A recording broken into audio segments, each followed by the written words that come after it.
Just his soul alone, boom, propelled him upwards once more at a shocking speed. The Weaver of Extremity is experiencing a profound elevation. The Extremity of Fables is adding on to an already profound legend. The Extremity of Ascendancy illuminates with glory as it states every single devoured fruit of existence is akin to fundamental transformation. The effects of the fruit of existence are further enhanced. Utterly brilliant golden light bloomed along with the translucent majesty, followed by tendrils of blue, purple, aurum, and colorless lights as all of Noah's extremes cheered. The effects of the fruit of existence are hard to quantify. The boons of expanding your breadth of existence are felt and understood, but even more fundamental changes are occurring to your soul due to the energy of the fruit of existence that is not yet capable of being quantified. Something was occurring that even he couldn't understand, at least not yet. But one thing was clear. His rise across the gradations was about to take a tremendous leap, as a great deal of progress was about to be made, and he wasn't alone. Amidst his brilliance, he turned to see ruination and the manifestation of the infinite hyperversal haven. Their gazes were stern as brilliance was reflected on them as well, and the land around them, the vast stretches of Alithian havens, and the pulsing extremity vein of the infinite hyperversal haven itself began to pulse and shake. The warriors of the infinite hyperversal haven who had risen to battle the legions of the existential apocalypsis beasts felt this change very closely as they instinctively knew something was coming. None more so than a few special beings. One being, in particular, was affected as a byproduct of something Noah had done not too long ago. Standing in the midst of entities blazing with power at the fourth and fifth gradation of extremity, there was a lone visage of Lilith whose body was currently radiating a power that she should not be capable of emanating. It was too bright. Her hatred, its extreme, was almost solidifying molten red in her surroundings as the cause was none other than the Fables. The extremity of quintessence had spurred this extreme unto all of them from their bloodline as he told them to forge their own stories. Now, for the vast majority of entities in the infinite hyperversal haven who were brought up by Noah, they barely had any stories. They barely formed any legends in the long run. Your fable is a grand one. Your fable cannot be left alone to rot in oblivion, as at this moment, the weaving of fables supports you with immensity. Her devilish horns became ever brighter. She clashed with a robust apocalypsis beast whose aura rose maddeningly to match hers and even exceed it. And yet, while its existential extremity authority began to burn, the hatred around Lilith mixed with the quintessence overflowing in her blood, and a glimmer of fables empowered this all that much more. And in the next moment, her hatred congealed into demonic spikes from all four directions around the apocalypsis beasts in front of her. Like Ayame, Erickson, and others in her surroundings, she should be struggling in front of this beast. And yet, squelch! The demonic horns formed with hatred thundered down and skewered the apocalypsis beasts before her as white gold blood spurted out onto her face. It was a scene even she couldn't believe. She was the daughter of hatred, the dimensional deceiver. Unlike many others, she already had an existing legend. She already had a grand fable that she was only adding to. Thus, her augmentation of power through the extremity of fables was truly extreme. And she wasn't the only one. There were others. Commander Feng, Hyperion, Oppenheimer, the Cimmerian architect, Ishtar, Sargon, Svetlana, the primogenitor of steel, and many other entities who already had long-stretching legends. Their augmentations were utterly obscene as at this moment they were running utterly wild on the battlefield. Their scenes fluttered across the eyes of Lilith. They were adding to their own legends. But she wouldn't focus on them. She would focus on enriching her own fable, as after taking down a single apocalypsis beast, she saw the prompts of fragments of none other than the fruit of existence granted as loot. And towards this, her very soul shuddered. It shuddered as with a demonic glint, she looked far above where the legions of apocalypsis beasts were charging, as her figure warped to appear within their throngs, her whole visage beginning to move with a sense of seduction and danger as she uttered out coldly, quintessential dance of the deceiver, her own creation, her own weavings. Hatred moved as now, supported by the fable behind Lilith, It was bound to allow her to make something of herself, even with the large scheme of the infinite hyperversal haven. She moved as like many others who didn't struggle too much against their first apocalypsis beast, and actually managed to take it down. They saw the loot fragments that exploded out. They saw the glimmer of the fruit of existence as their souls could not take their eyes off of it. They didn't know that the extremity of quintessence above them was already testing the effects of one soon enough. He would be taking on hundreds. Chapter 29:20, Heavy, 2. In the isolated domain in the depths of the infinite hyperversal haven. While feeling the constantly expanding breadth of his soul, Noah's will turned towards ruination. As if she could feel his piercing gaze, she spoke. "It is too intricate, as you can see for yourself, Master, but the changes it is causing within me are quintessential, as after assimilation, an unknown number of them, I should be able to multiply them thereafter." Yes, it was still something too high. Noah nodded at her words as he waved his hands again. This time, hundreds of thousands of fragments of endocarp, mesocarp, exocarp, and seeds of fruits of existences bloomed above them. They began to swirl and converge the moment they appeared, as from where they disappeared, new fragments took their place. And at the center point of convergence, one fruit of existence after another appeared, as after Noah analyzed, he knew that the most critical thing was to understand these wonders fully first. And the best way to do this was for none other than the Weaver of Extremity to devour and assimilate them. One fruit after another descended with a translucent light from above, as this time, Noah's mouth remained open as he took them in one by one. He didn't worry about an overflow of this terrifying wonder. He was akin to a hungry sponge. His existence was already stretched thin with all the concepts he held. The blooming, translucent seas of existential authority were akin to a saving grace for him, as he wanted to take it all in with tyranny. After all, it had been a decent number of minutes now since he first stepped into the gradations of extremity. Minutes. To him, this was long enough. While on the 7th gradation of extremity, Noah swallowed 10 fruits of existence at once, as after their blossoming waves of authority bloomed within his existence and surged into his soul. His figure in the waters of the gradations of extremity underwent a change. It instantly disappeared with a flicker of light as if it no longer existed. And when Noah opened his eyes again, the water around him was different. It was too clear, it was beginning to thin out. It looked too pure to the extent that one would think they were approaching the upper surface of these deep waters. And the moment Noah arrived here, the waters turned chaotic as a heavy and undeniable pressure fell from all around. And yet his existence remained staunchly strong as a burning transient light covered it and continued a ridiculous process. A process that, after affirming everything around him, Noah confirmed that the instant consumption of 10 fruits of existence instantly took him way past the demarcation between the 7th and the 8th gradation of extremity. As of this moment, he was genuinely roaming within the 8th gradation of extremity. A distance away from the 9th gradation, a distance away from whatever lay beyond extremity. And even at this moment, his existence burned with interminable determination as he continued his ascent. The state of his existence was currently unique, as after every fruit of existence released its endless seas of authority into him, it all surged towards his soul. But after he had more than 10 in a short period of time, the target of some of these vast seas changed. They came to a halt, as if they were making a choice once more. At such a scene, Noah once more focused with extreme precision. Would his body and origin follow? His origin held unique Alithian havens and its own extremity vein, even being capable of producing loot on its own, as he even had a wondrous forge. Would be capable of producing his own fruits of existence? His body held an unsurpassable physiology after building up a foundation others could only dream of. With boom, his thoughts came to a stop as his existence released a pulse of light. After the elevation of his soul continued, the raging authority directed itself towards another part of his existence. Your origin burns with quintessential ambition. Your origin is being exposed to an authority that is making it more sublime.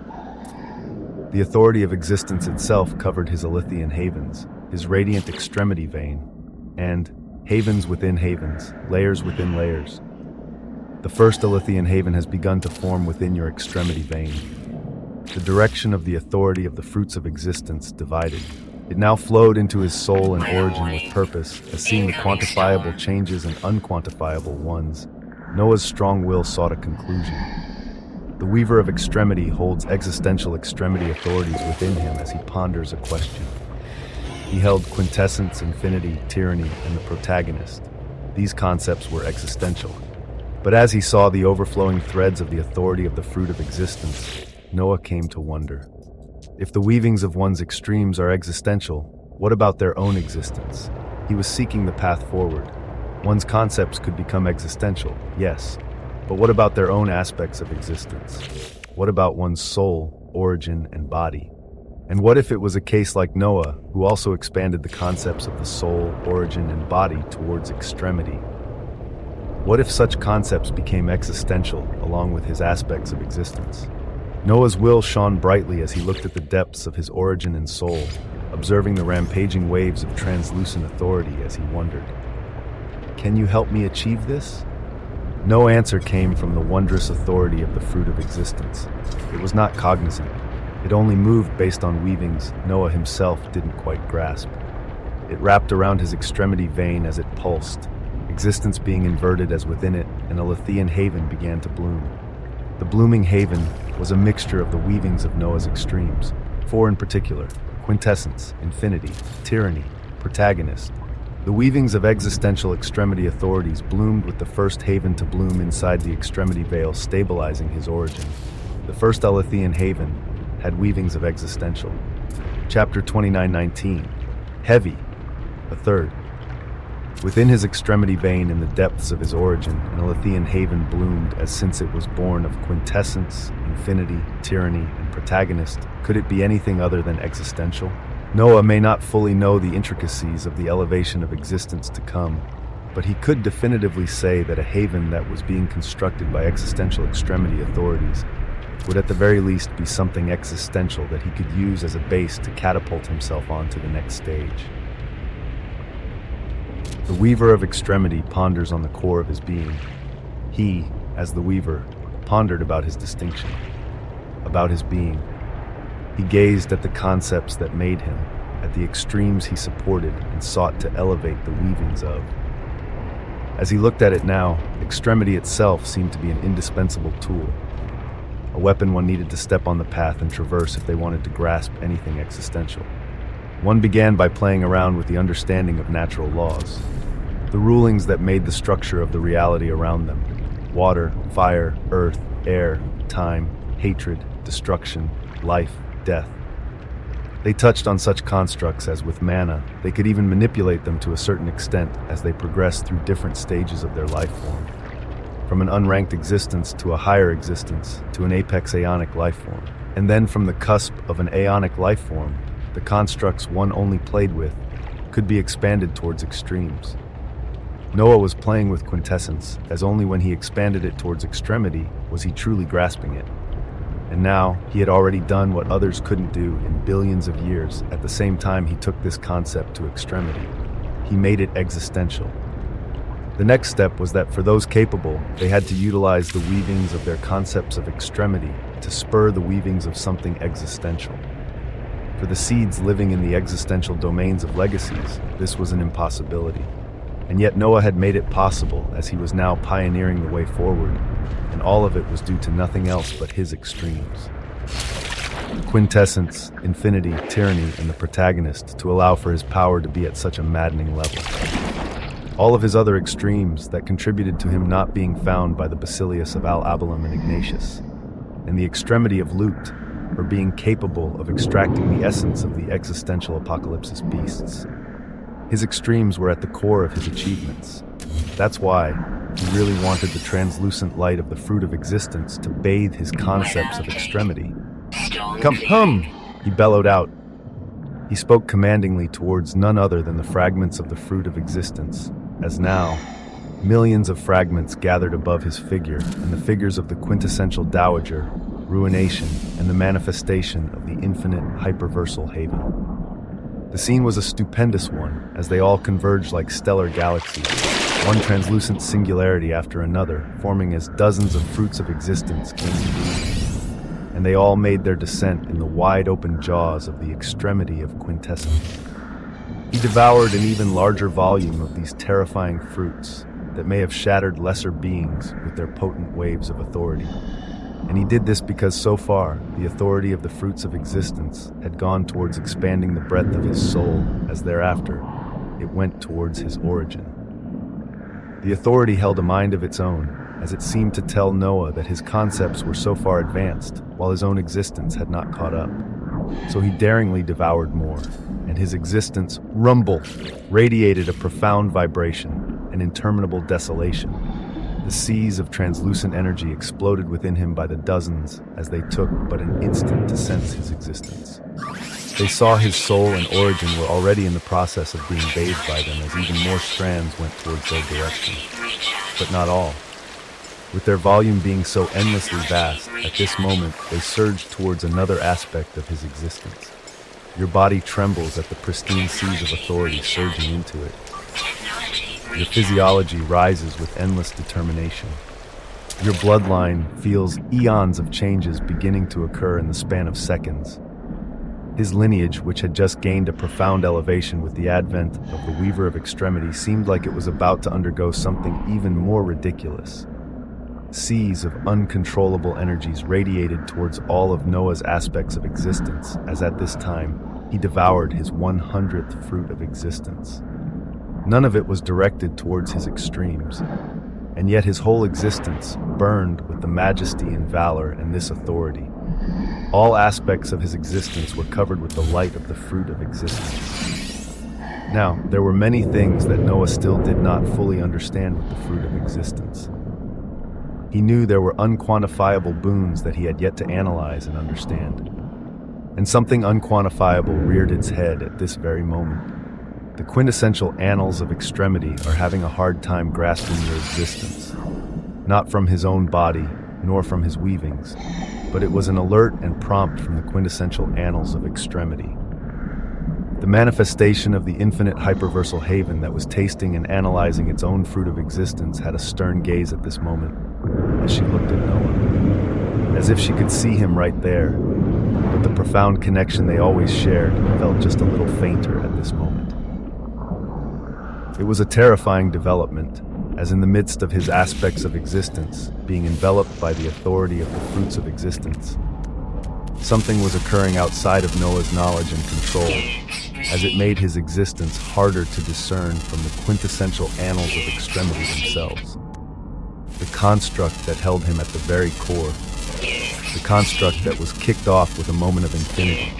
What was happening? Why did such a development unfold from the devouring of the fruits of existence? Chapter 29:20. Heavy, before. His existence was becoming faint to his own quintessential annals of extremity. Facing such a shocking development, Noah looked deep within himself as his will bathed his aspects of existence. The major change that had occurred was on the 100th fruit of existence being devoured, and that all of his aspects of existence were now being bathed by the fantastical light of these fruits. Around Noah, vermilion flames raged as he sought to understand why, but truly, he didn't need to. Because as time passed, it was made clear. At this moment, the body of his clone was floating serenely in the stellar domain at the depths of the infinite hyperversal haven. His mother, Ruination, and the manifestation of the infinite hyperversal haven being in front of him, as around them, rivers of liquefied extremes flowed with multicolored light. Yet at this moment, Bzzt, Noah's body sank. He gazed below to see the space around him become deformed, reality becoming twisted as it was breaking down, as if the weight he imposed on it was becoming too much. At the same time, he finally felt a change within his existence. He felt something that was always his, but at this time, it seemed to truly be so. This is records? His will buzzed as he recognized his records. His authority as the Weaver of Extremity moved as finally, some sense of what was happening could be made out. An unquantifiable boon of the fruit of existence is manifesting itself. Your records are your own. Your weavings are your own. As you approach a new stage of your life, the weavings of your records are being branded onto your existence. what an existence did was always rewarded. Noah's records were vast and filled with connections to others, as they were initially encompassed in the aeonic annals of extremity, and later transferred to the quintessential annals of extremity once he forged this construct. It was a type of proof of one's existence, a type of certificate to say that this being or that being was actually there. And now a shocking phenomenon was occurring where Noah's records were being taken from the quintessential annals of extremity and into himself. How massive and intricate were his records, their weavings with trillions of others? How could such a thing be supported in any way by him? He gazed within himself. He gazed at his body, origin, and soul that were being bathed by the light of the fruits of existence. They were being elevated and prepared by the fruits of existence for something just like this. Your records meld into crevices of your body, origin, and soul. In his quintessential soul that supported his extremes, in his blooming Alethian haven at the depths of his extremity vein, in his meridians coursing through his body, his own existence was slowly coming to contain his own weavings of all his records. As this happened, his existence felt heavy, immensely and unfathomably heavy, supremely filled with an unfathomable weight. So much so that he felt his existence, his weavings, his records, his concepts, his very being, they could affect his surrounding reality. As if he was an immediate heavy object that was affecting the very space-time continuum itself, the surrounding space trembled at his mere being. There was existence that was the person themselves. There were extremes that they expanded that supported them. Then there were their records that foretold everything about them. All three of these things could be destroyed to end an entity, as only their weavings would remain as traces in the rivers of history. At this moment, within his existence that contained his extremes, Noah was also taking in his records, as everything about him was being wiped from even the quintessential annals of extremity. This progression caused by the fruits of existence caused Noah's mind to think of many things: the incident with Basilius Anin, and the entity who stood above the legacy of Al-Abalan replaying in his mind. The moment he had gazed at the weavings of Basilius Anin, she had known. The moment he even thought of gazing at the weavings of the one above her, he had felt unprecedented danger. Was this because their weavings were their own? That everything relating to them, their records, were fully contained within their existence? So when Noah tried to even gaze at their weavings, it was akin to trying to gaze at their very existence with his own two eyes. Even before he could truly gaze at them, these beings found out.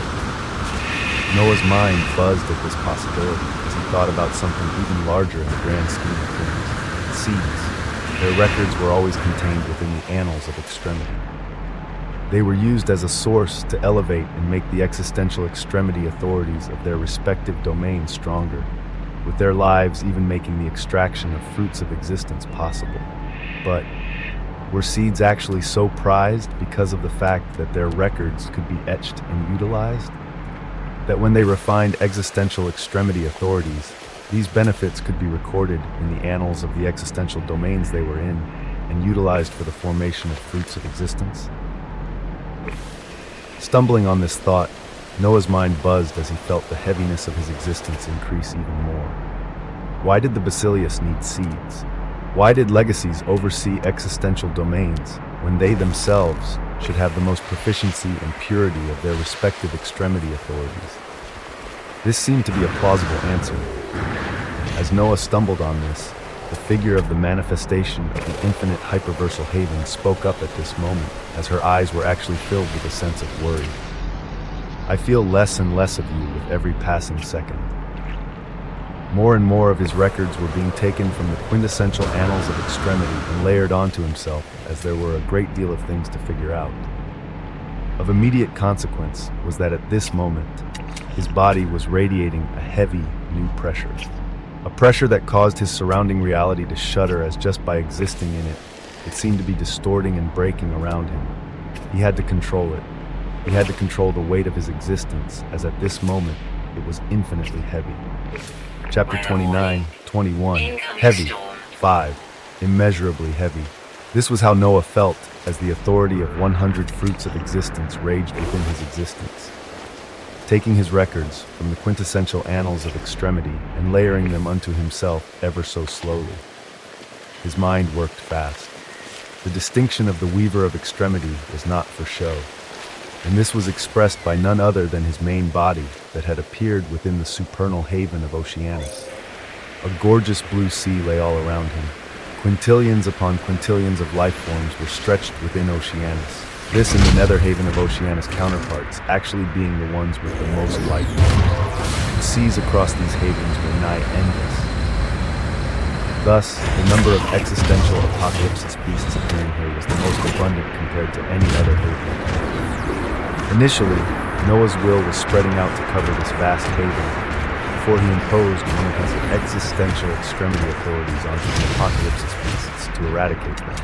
But as he felt his main body cause the waters in his surroundings to churn at his mere presence, while his surrounding reality began to distort and flicker, he closed his eyes. The weaver of extremity closed his eyes and felt his existence that was spreading out and exerting its effects all around him, purely because it was ballooning and expanding, becoming even mightier due to his own records. Since it was being like this, he simply simplified it as if he had attained a new power that was spreading out in all directions. For now, he only had to rein it in as if he focused it onto a central point within his body. The sheer pressure Noah emitted all around disappeared as he pulled this pressure into himself. He came to centralize it at the center of his existence, as after that, he tried to freely move it across his body. This heaviness contained everything about him: his existence, his extremes, a small portion of his records. He understood that now, as at this moment, instead of continuing to stretch his will out across Oceanus and impose one of his existential extremity authorities, he commanded the heaviness that represented his existence. He allowed it to weave across his body and become centered on his right foot, having raised it before he brought it down with force, as if he was stomping something with his very existence. And the selected target was none other than all existential apocalypsis beasts in the surrounding domain, as Noah simply thought of their weavings. Rumble! The reality within Oceanus where he had stomped his foot churned. And then across Oceanus, wherever an apocalypsis beast stood, an unfathomable weight seemed to press down on them, as they didn't even have the time to adjust their bodies to a higher elevation.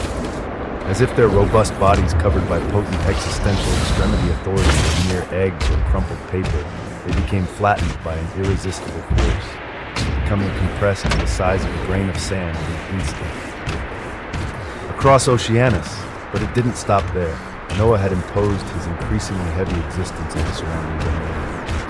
So shockingly, his existence, which had disgustingly grown to a shocking stage at this moment, leaked into half of the supernal haven of Alara and a quarter of the supernal haven of Penumbra nearby, as the apocalypsis beasts in these areas also faced a similar fate. They became flattened and destroyed to the size of grains of sand instantly. This was Noah's power. This was his existence. The extremity of loot has extracted from the target 123,984,665 fragments of the endocarp of a fruit of existence. The extremity of loot has extracted from the target 109,884,550 fragments of the mesocarp of a fruit of existence. The extremity of loot has extracted from the target 111,813,228 prompts of loot overflowed. And Noah understood his power just a bit more as the cleanup around the vitalis and vacuous hyperversal domains, as well as the planar palisades of extremity, were about to unfold at an even faster rate. He just affirmed that when it came to lesser beings, he could entirely erase their existence by superimposing the weight of his existence. It meant that the Basilius of Al-Ablam and Ignatius, who knew how many fruits of existence could also do the same thing. He had to understand the boons of these fruits more. He had to resolve today's unfolding apocalypsis, and then dedicate his time to truly study how his existence was being changed, and he could then prepare for the days of apocalypsis that would follow. But there were also other intricacies to keep in mind. One particular intricacy was Noah's actions after he destroyed the existential apocalypsis beasts within an entire haven. Within Oceanus and the affected domains of Alera and Penumbra, after he entirely erased the presence of the Apocalypsis beasts within them. A second passed before more began to appear as space tore to reveal a deluge of records, but there were significantly fewer. Less than a fourth of the original amount of Apocalypsis beasts that were present before. Noah had confirmed this since the first haven where he erased all of them, and then the subsequent ones that came after, where after 3 rounds of decimating newly resin Apocalypsis beasts, no more descended within that haven. As if for designated domains, there were only a specific number of Apocalypsis beasts that could be released. And this led Noah to make another assumption that there would likely be a limit to the number of Apocalypsis beasts for the first day. As he kept clearing them, no more would come, not until the day was over and a new one began. It meant the number of fruits of existence that he could obtain were not endless, and he had to ensure that at the end of these 9 days, he wouldn't just survive, but be ready to face the legions of Decastas of Extremity and the legacies of Al-Abalam and Ignatius above him. After all, the prophecy stated so. A prophecy he made, but it stated so. Chapter 29-22, Development 1. The number of fruits of existence was limited, so Noah had to make sure he had another source when Moore's apocalypsis was over. The infinite hyperversal haven was the prime candidate to produce the fruits of existence. But it wasn't the only one. There was also Noah. He held his soul, and he held his infinite forge within it. At this moment, as his aspects of existence experienced the baptism and his heaviness just increased more and more, threads of their authority flowed into the infinite forge. Over the next hours and days, would Noah be able to see the elevation of the infinite forge to a level where it may produce fragments of the fruits of existence? On a longer time scale after he bathed in an uncountable number of fruits of existence, would he not be capable of producing them himself? His eyes burned with ambition as he allowed the authorities of the 100 fruits of existence to rage across his existence. He monitored his thinning connection to the quintessential annals of extremity as more and more of his records were filled. He focused on his connection with the infinite hyperversal haven and what consequences there could be from all this. Threads of his weaving spread all around and he didn't consume any more fruits of existence for long, only collecting their fragments, converging them to become whole as a steady stream of a few fruits flowed to ruination. Noah gauging just how many it would take before this construct gained the capability to multiply them herself. As all of these pieces came together, time began to pass. In the infinite hyperversal haven, cylindrical pathways showed legions of apocalypsis beasts coming through as the defenders of these lands fought to protect it, some beings shining much more than others. Then, there were the vacuous and vitalis hyperversal domains where Noah was rapidly spreading into. In the haven of perdition within the vacuous hyperversal domains. The extremity lineage of the cuckoo butterfly pulsed with beauty and horror as they sought to defend those at the first gradation and below, but their primogenitors quickly became pushed back by the beasts that matched their power-heavy losses beginning to accumulate. But just before this could continue, Shah, the folds of non-reality tore as a being stepped out. Devilishly handsome in nature and majestic in stature, he pressed his foot down as if he was putting pressure on the whole haven, and his existence pressed down as all attacking apocalypsis beasts were flattened. It was a scene that the cuckoo butterflies would never forget in their lives, as moments later, a vermilion light covered them as they were forcefully taken away from all this. In the nether haven of Genesis, surrounded by gorgeous white rivers, the visage of Noah appeared here as his actions were carried out. In the vast stretches of the planar palisades of extremity, his clones stretched out endlessly as undiscovered planes of existence became discovered, and throngs of apocalypsis beasts became annihilated. The momentum of the extremity of quintessence did not decrease one bit as it only increased, and a reality that could have never been thought about just hours ago was gradually becoming a reality. The assimilation of quintillions upon quintillions of entities from the vitalis and vacuous hyperversal domains and into the infinite hyperversal haven. The seeds that were being utilized to farm fruits of existence in this domain, were all being taken into his home, as did this not mean he would gain this capability himself? And even more, the existential dungeon system was being utilized in abundance, with 2 dungeon monoliths laid out in each haven between Vacuous and Vitalus, as on this day, multiple dungeon breaks would occur. This was the current capability of the infinite hyperversal haven. But with them, a percentage of these existential domains would begin to be devoured on this day, as when the legacies of Al-Abalem and Ignatius returned to observe the results of their Mors apocalypsis after 9 days, did anything remain? The future was a tumultuous one, but the first day of Mors apocalypsis was not a suspenseful one. The river of time flowed. An hour passed. In the infinite hyperversal haven, the atmosphere of all surroundings trembled with ever-increasing waves of authority. Near the extremity vein of the infinite hyperversal haven, atop the Alethean haven of Avalon, Emperor Shao gazed around him with a stern expression like many others as scenes of what had just occurred not too long ago flashed across his eyes. After a terrifying white beast descended, he came. And with a flicker of existential brilliance, he ended the apocalyptic beasts. With a flicker of vermilion light, all of them also disappeared. He ended the war that simply, that easily. Now, Emperor Shao appeared here amidst many others as uniquely. He was rather remarkable in the Vitalis hyperversal domains, until just moments ago. Now, he was just one among many who were gazing up at legions of powerful defenders that were wiping out the last remnants of apocalypse's beasts flowing across cylindrical pathways. Among them, shockingly, primogenitors and legends they had only heard of from tales could actually be seen. It was a surreal reality, but it was one that showed the result of the first day of Mors apocalypsis. Approximately an hour after it started, the presence of apocalypse's beasts was entirely thin as very little kept on appearing. The legions of defenders were breathing heavily as for them, it felt like every part of their existence was put to the test. But of some of them, gazes of victory and glory shone. The majestic visage of the primogenitor of steel seemed larger than most others, as at this moment, he waved his hands to gaze at tens of thousands of fragments of the fruits of existence. A demoness was laughing valiantly amidst her exhaustion as her head turned towards the far distance. She was gazing at the banner of quintessence as she wanted to see. She wanted to know just how far she had risen after all this. But a moment later, her eyes trembled. This was because the name that was always there on the banner of quintessence, the grand distinction of the extremity of quintessence, it was no longer there.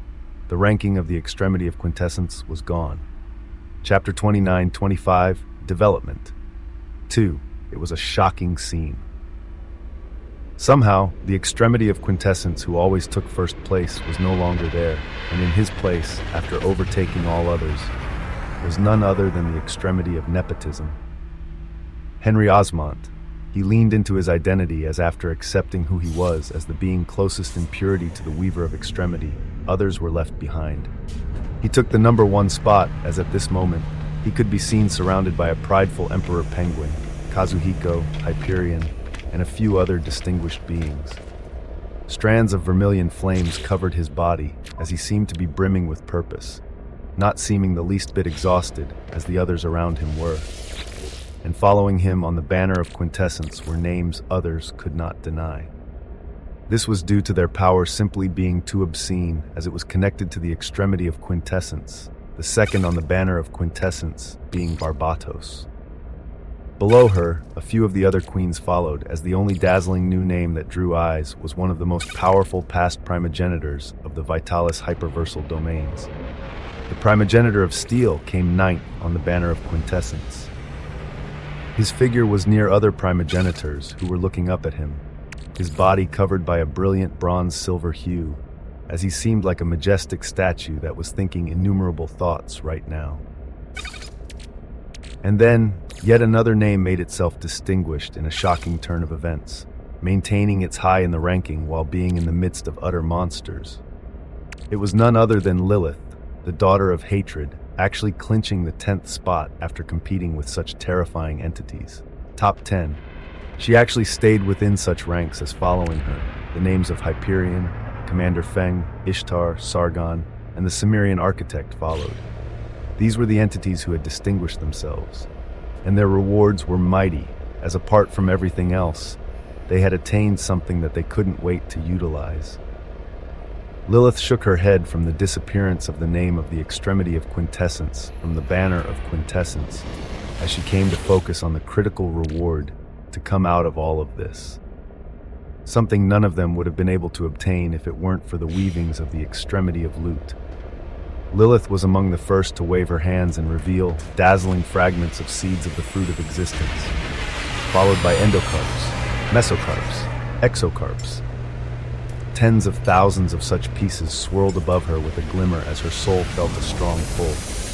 She wasn't the only one, as the visage of Henry also waved his hands to cause a stellar swirling of fragments of the fruit of existence above him, clenching his fist a moment later as they began to converge them into a lustrous, translucent light. So did such a convergence occur in front of the primogenitor of steel, in front of Barbatos and the other queens of the infinite hyperversal haven, in front of Lilith, a dazzling, translucent fruit form, something utterly impossible for beings like them. But the extremity of loot made this impossibility a reality. With trembling hands, Lilith's hand rose as she grasped the translucent fruit in front of her and instantly took a bite. Around the same time that the defenders of the infinite hyperversal haven took bites of fruits of existences. The infinite hyperversal haven was undergoing even grander changes as over the past hour, multiple successive dungeon breaks had occurred. This meant that more and more of the existential domains of Vacuous and Vitalus were devoured and assimilated by the infinite hyperversal haven, with a single unique thing occurring from before. That was the fact that none of the pristine lands where the legacies of Alabalim and Ignatius resided were able to be stolen like the first time, as if Moore's apocalypsis had truly isolated these two lands. It meant that in the coming days, even if Noah managed to devour more and more of the Vitalis and Vacuous hyperversal domains, he would still not be able to do so 100%. The lands where the legacies of Al-Abalim and Ignatius resided would be the last lands he didn't get a hold of. And if he wished to swallow all of Vitalis and Vacuous, these lands would have to follow. That was a dream for the future. For now, there was the fact that the infinite hyperversal haven was experiencing the most fundamental changes as the past natural laws and decreta that made it, the authorities of havens that made it. They were shining with interminable splendor as their extremes eerily seemed to be going towards existential. They were becoming more and more robust as they devoured something that, even at this moment, was not fully understood. At the same time, there was Noah himself.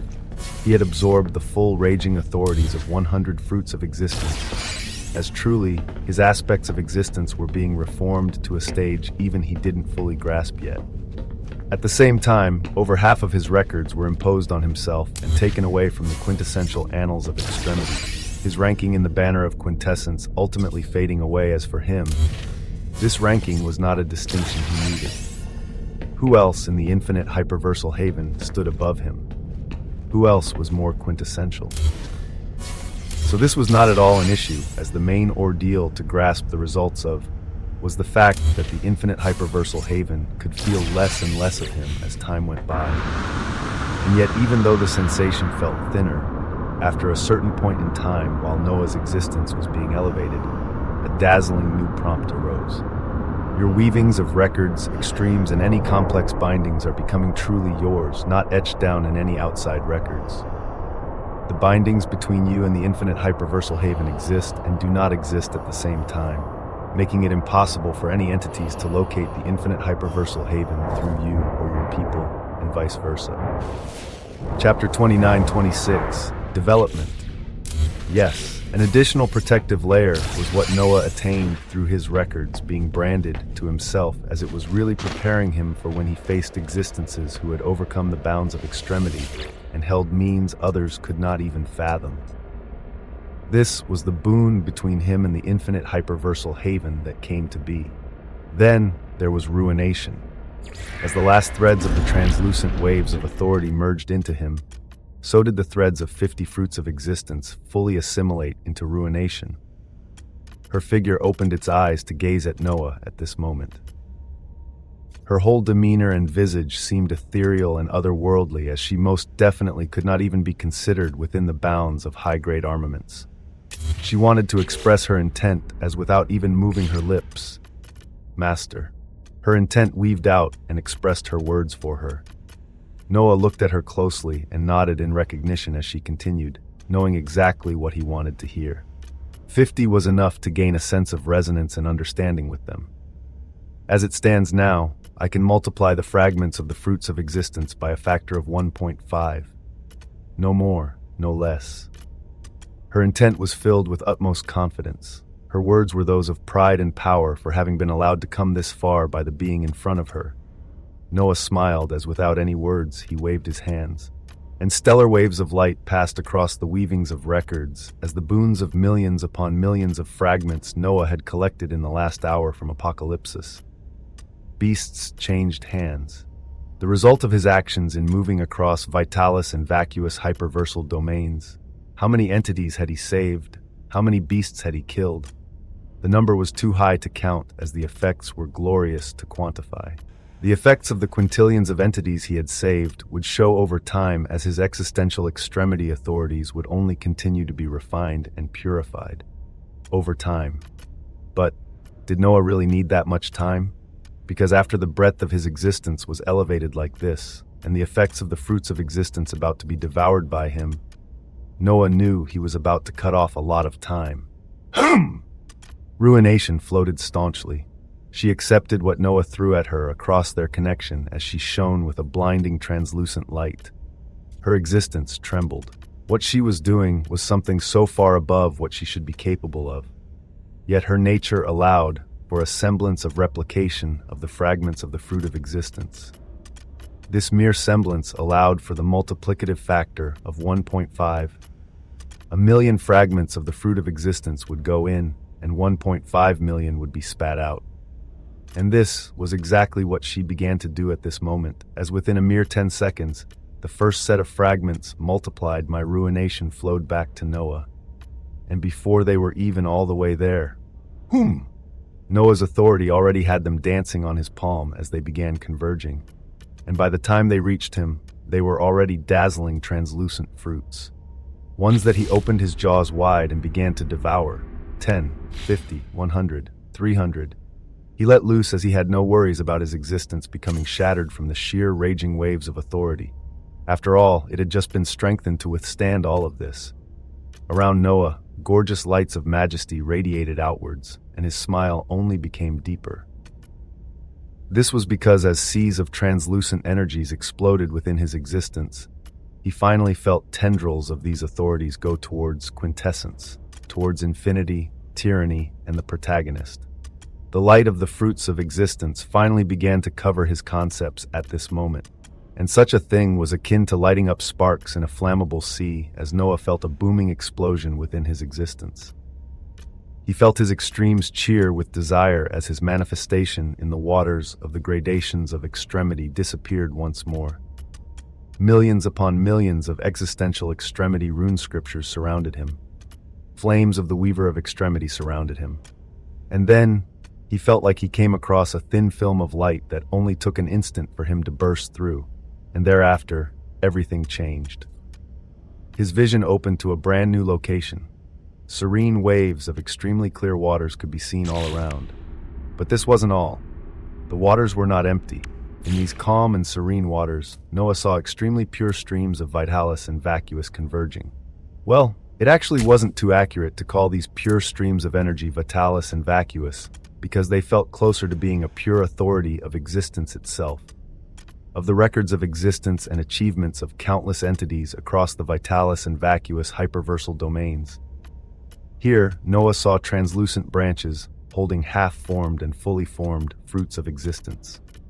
Here, Noah saw obsidian and white chains connected to the heads of terrifying decastes of extremity whose serpentine eyes and wings were extremely closed and folded in, as if they were hibernating, as if they were forced to be in this state by an action taken not too long ago. And what action could it be other than Moore's apocalypsis? Noah's will spread out as he observed hundreds of dicastes of extremity stretched out all around these waters, that were none other than the waters of the ninth gradation of extremity. The ninth gradation that no seeds were allowed to step into across Vitalis and Vacuous. Streams of pure existential extremity authority gathered here as it seemed endless, and there was an overabundance of half-formed and some fully formed fruits of existence. It was a domain that seemed immeasurably far to cross, as when Noah gazed higher and higher, he couldn't see the ends of these waters. But they became thinner and thinner, clearer and clearer, as if crossing this endless distance may just allow one to break free of these waters, to reach an endless sky that only pristine entities grasped. Chapter 29-25, Development. Before, it was a scene that was ingrained in Noah's mind. The single extending chains atop the decastes of extremity he had seen before, each of them still extending upwards towards whoever bound and chained these decastes of extremity. The dazzling fruits of existence he had began to accumulate across a myriad of branches, their numbers extending outwards. They could all be found within the waters of the ninth gradation of extremity. Waters that no seeds were allowed to reach over the eons, as this was where they began harvesting the fruits of existence. But how were the waters signifying the gradations of extremity connected to the Vitalis and Vacuous existential domains and the aeonic annals of extremity? Noah could affirm with certainty their connection, as within these waters, he came across many beings who were chained and rising through them slowly, but they were all from the Vitalis and Vacuous hyperversal domains. As if these waters of the gradations of extremity only represented the beings of these two domains. They were not in any way connected to other existential domains under the watch of other legacies.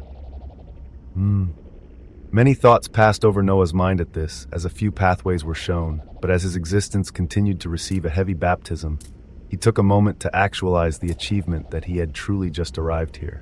The ninth gradation of extremity, so easily, so simply. And now, he moved towards the translucent branches showing a fruit of existence that had fully formed, appearing before it to pluck it out as pop. With a glimmer of authority, the fruit came into his hands. He smiled brilliantly at this as thereafter, his body floated in front of the massive but immovable Vitalis decastes of extremity.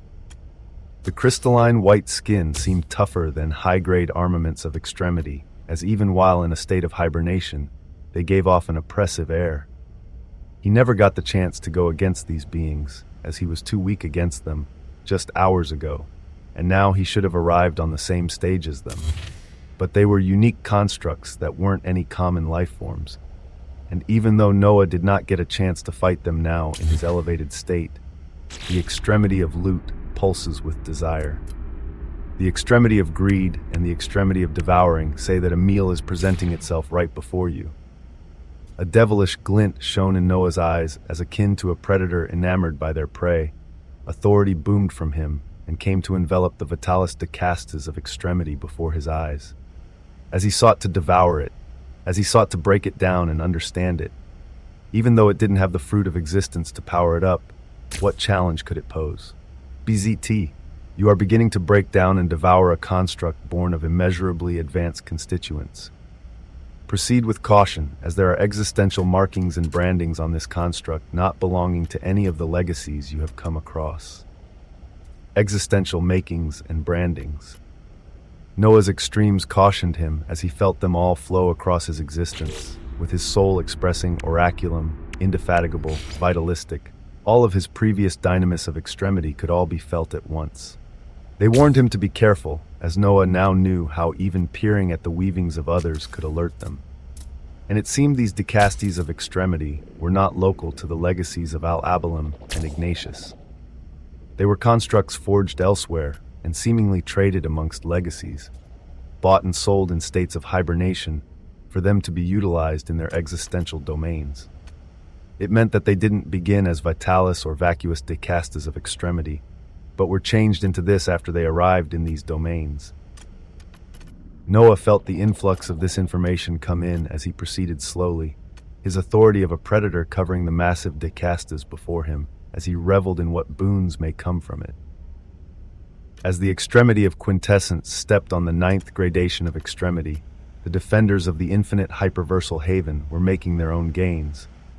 After devouring a fruit of existence, those who were in the lower rungs of the gradations of extremity found themselves rapidly shooting up to achieve high gradations that were mere dreams not too long ago. Henry opened his eyes with a flash of brilliance as he emanated powerful waves of power at the peak of the 7th gradation of extremity, the 8th gradation only a sliver away. The vast majority of others jumped across the gradations as being like Kazuhiko, Emperor Penguin, the Seer of Sima, or Svetlana had all stepped into the 6th gradation of extremity. Even the visage of the demoness, Lilith, stood at this stage as she came truly far. At this time, the vibrant eyes of the primogenitor of steel also opened as he felt his existence, his body shining with interminable waves at the peak of the 8th gradation of extremity, as he knew the 9th would not be too far away. He smiled as he looked around him.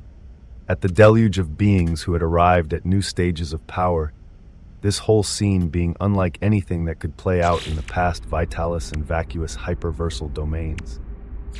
It was a scene of serenity and peace, as if they weren't in a process of apocalypse, a scene one couldn't truly come across just days ago. He gazed at all of them as in his deep voice, he spoke. Shall we get to know each other's fables? Stories of who we were and who we aspire to be in the future.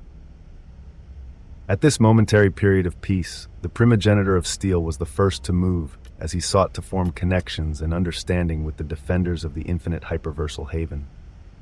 Henry and the others gazed up to meet his gaze as soon after, numerous intents unfolded as entities coming from different eons and times for a chance to mingle amongst each other. Chapter 29-26, Development 5. Weavings were formed between the defenders of the infinite hyperversal haven. At the same time, the entity to bring all of this together was enjoying the baptism of a few hundred fruits of existence, that after being focused on his aspects of existence, the authority of these fruits now also flowed to his extremes. And this brought about its own changes, as it acted like a trigger point for Noah's existential extremity authorities that were already rising up in a robust fashion on their own. Quintessence, infinity, tyranny, and the protagonist exploded with millions of existential extremity rune scriptures, and their weavings became all that much more complex. He had yet to urge any other ones to jump towards the existential level, seeking to stabilize things as they were, even though the breadth of his soul continued to be expanded. But as his existential extremity authorities increased in their weavings, so did the expanded breadth of his soul gradually become filled. He continued to monitor and analyze all of these changes as an hour into the devouring of the hibernating decastes of extremity in the waters of the 9th gradation of extremity. His existence buzzed. An extreme within him stirred. The extremity of the protagonist blazes with brilliance and states that it has attained enough distinction to continue cementing what it stands for.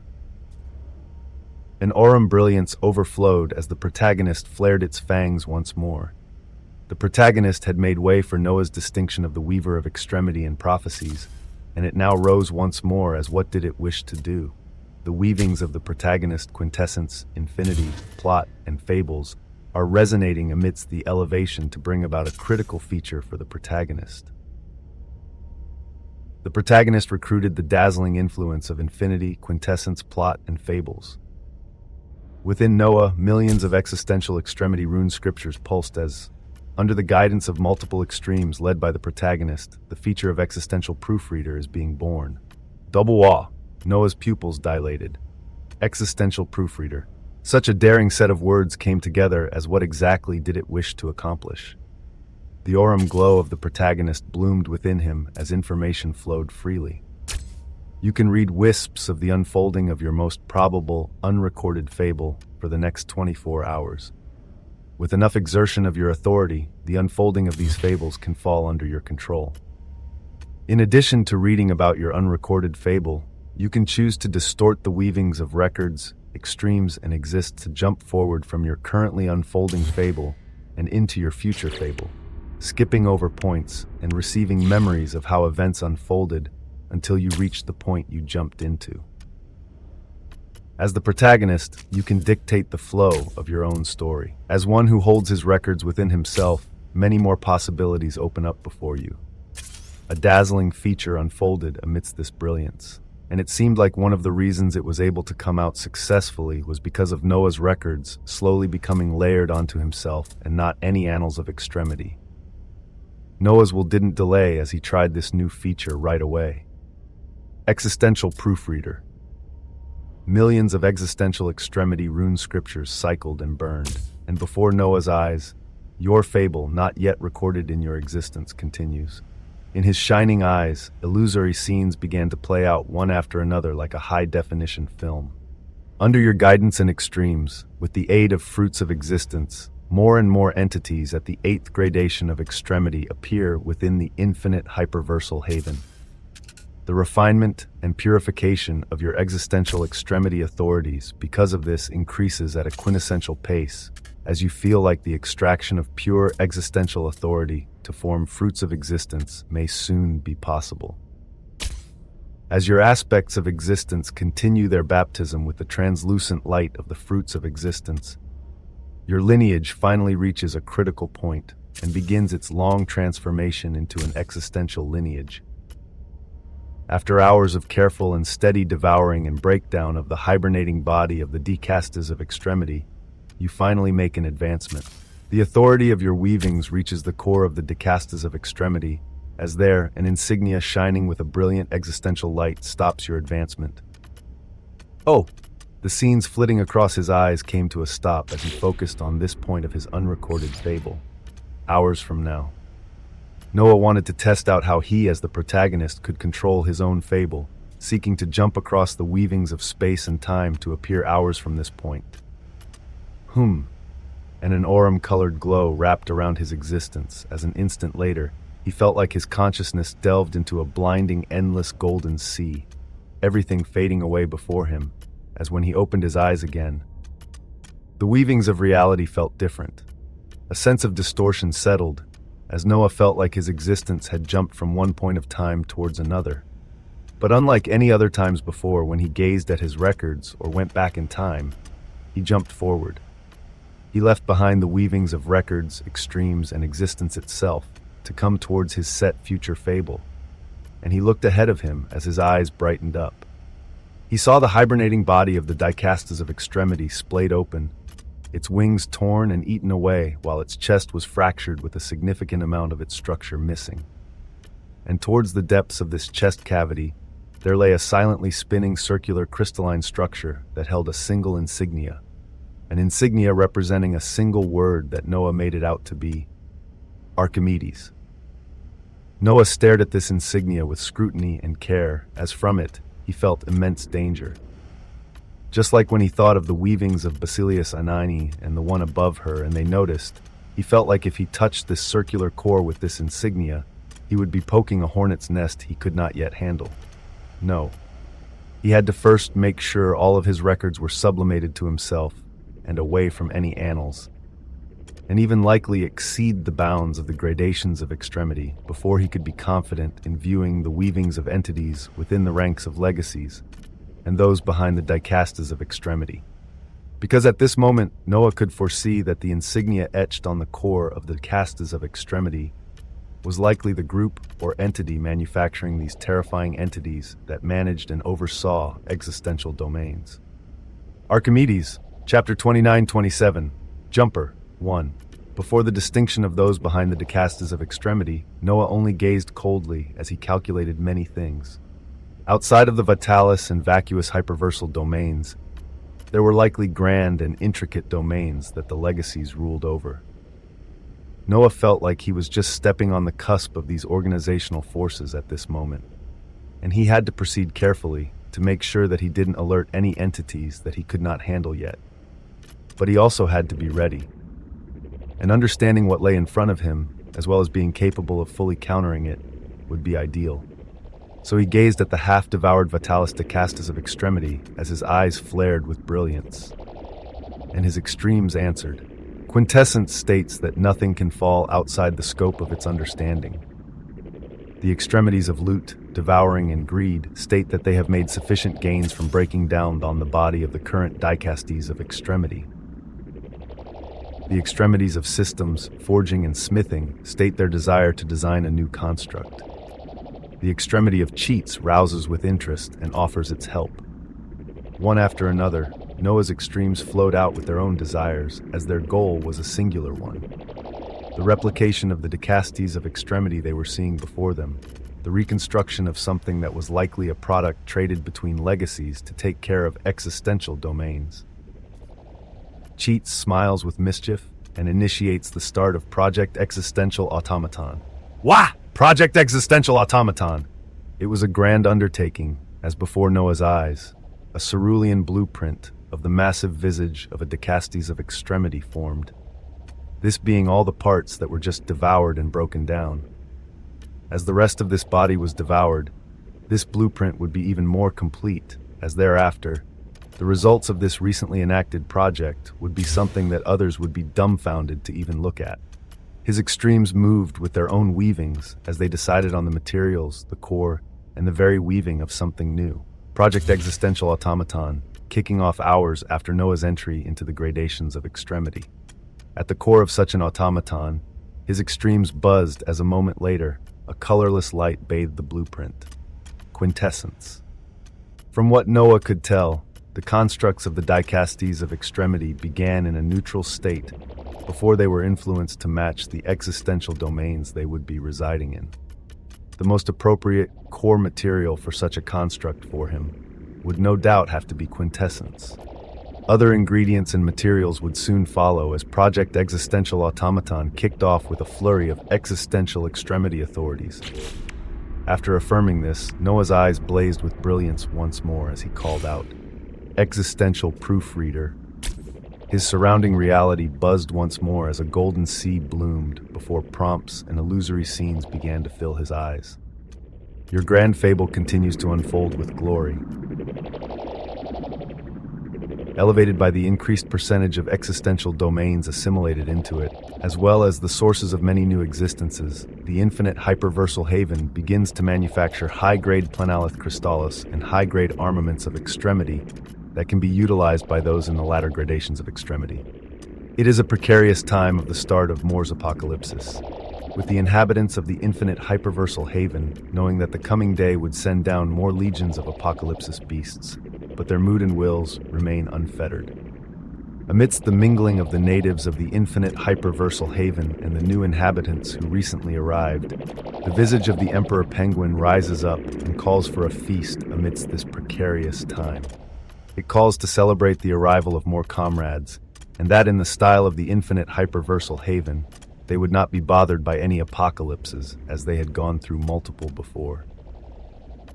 The first feast of quintessence erupts within the infinite hyperversal haven as entities from eons ago and entities just recently born gain a chance to know and understand the weavings of each other. These illusory scenes all bloomed in Noah's mind as he smiled.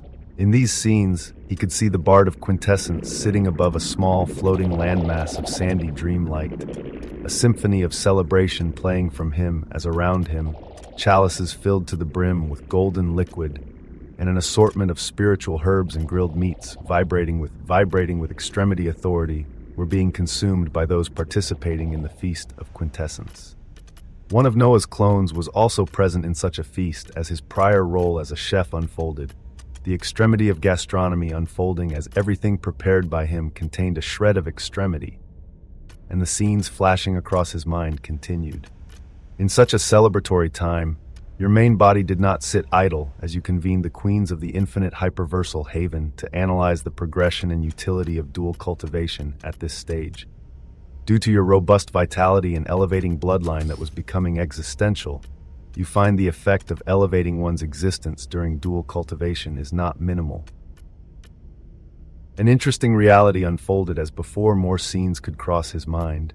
Noah's mind buzzed with an aurum-colored glow as the capabilities of existential proofreader came to a halt.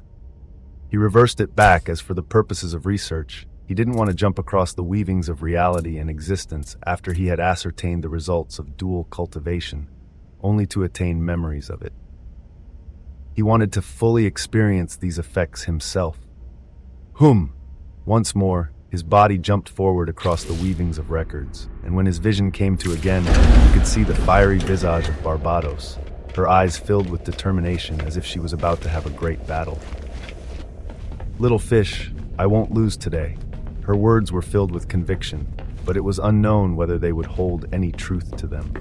In other domains, Noah's vision also saw the mesmerizing figures of other queens of the infinite hyperversal haven as he jumped to the point in time right before he analyzed the utility of dual cultivation. Of course, it was all for the sake of research and understanding. Chapter 29-28, Jumper. A sixth. After critical research was carried out, Noah's existence continued to burn with the aurum-colored glow of the protagonist as he resumed jumping through records and existence. Existential Proofreader was activated once more as the Weaver of Extremity continued to flitter across time. The hours of the first day of Moore's apocalypsis passed by as the existence of the Weaver of Extremity continued to be altered by the fruits of existence.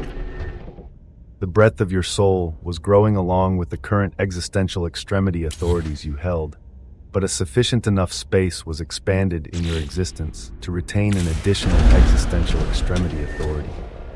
Multiple extremes express their intention and right, with apocalypse, relativity, plot, and many others joining the fray. A moment came in the near future when Noah could expand yet another existential extremity authority. As you pondered on the risks and benefits of expanding another authority or continuing to take the ones you currently hold to an even grander level, the weavings of your existence had inadvertently caused changes to the flow of Moore's apocalypsis. Something new popped up. Noah's mind focused sharply as the golden prompts rising seemed to be ever brighter. You stretch out your existence to the utmost to understand how your weavings have impacted the unfolding records around you, the level of your existence and extremes allowing you to gain more threads of knowledge. Threads of knowledge about the Codex of Extremity begin coming to you through the weavings your actions have caused. For the success of any task, and especially the task of Moore's apocalypsis, the Codex of Extremity has never failed. Utilizing any means possible for whatever variables arise, the Codex of Extremity works to achieve its initiated purpose. Yet on the first day of Moore's apocalypsis, a catastrophic failure occurred where not even 1% of the parameters of success were achieved. The weavings of the one responsible for this failure were analyzed as the Codex of Extremity has designed the Moore's apocalypsis of the second day to counter the one responsible for the previous failure, all while abiding by the absolute restrictions placed upon it. Noah's eyes radiated a lustrous light as waves of tyranny began to buzz within them. The Codex of Extremity was something unique. It seemed to be moving with an autonomous will to simply carry out a process that it was tasked with achieving, and it actually deviated from its normal workings in the case variables arose. Noah was a stupendous variable that the Codex of Extremity was now accounting for. What exactly would change due to this? Blazing with existential might, Noah gazed at a myriad of illusory scenes as he prepared to make another jump. In the Archeos Vitalis Pylos, the Archon Basilius al-Abalim had a contemplative as he floated in a unique domain. A sea of white lay before his feet, as all around him, intricate translucent streams flowed in a unique manner as his eyes were reading something from the weavings of these streams. Nobody within the gradations of extremity could ever guess nor understand what he was currently looking at. With layers upon layers of the weavings of records, existence, and extremes simultaneously moving around in these seemingly simple streams of white. Even though it has just begun, the noses of these barbarians are already sniffing something. Which legacy covets what is mine? His eyes were sharp as he read and organized countless flows and weavings of information. He knew there was a snake circling outside, plotting and planning. But he didn't know the identity of this snake, nor did he know just how big it was. As he was about to continue grasping the weavings around him, his face hardened in the next moment as he placed his right hand on his chest.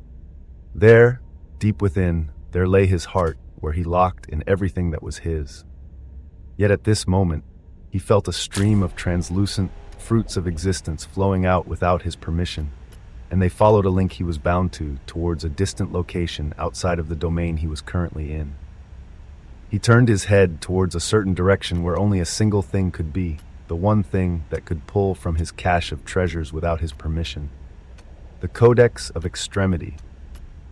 His eyes became utterly sharp as he shockingly affirmed that even more of his reserves of the fruits of existence were being depleted. The reasons for this were few, but it could only be explained that as More's apocalypsis progressed, the Codex of Extremity deemed it necessary to utilize more fruits of existence than those originally planned in order to achieve its purpose. It rarely occurred.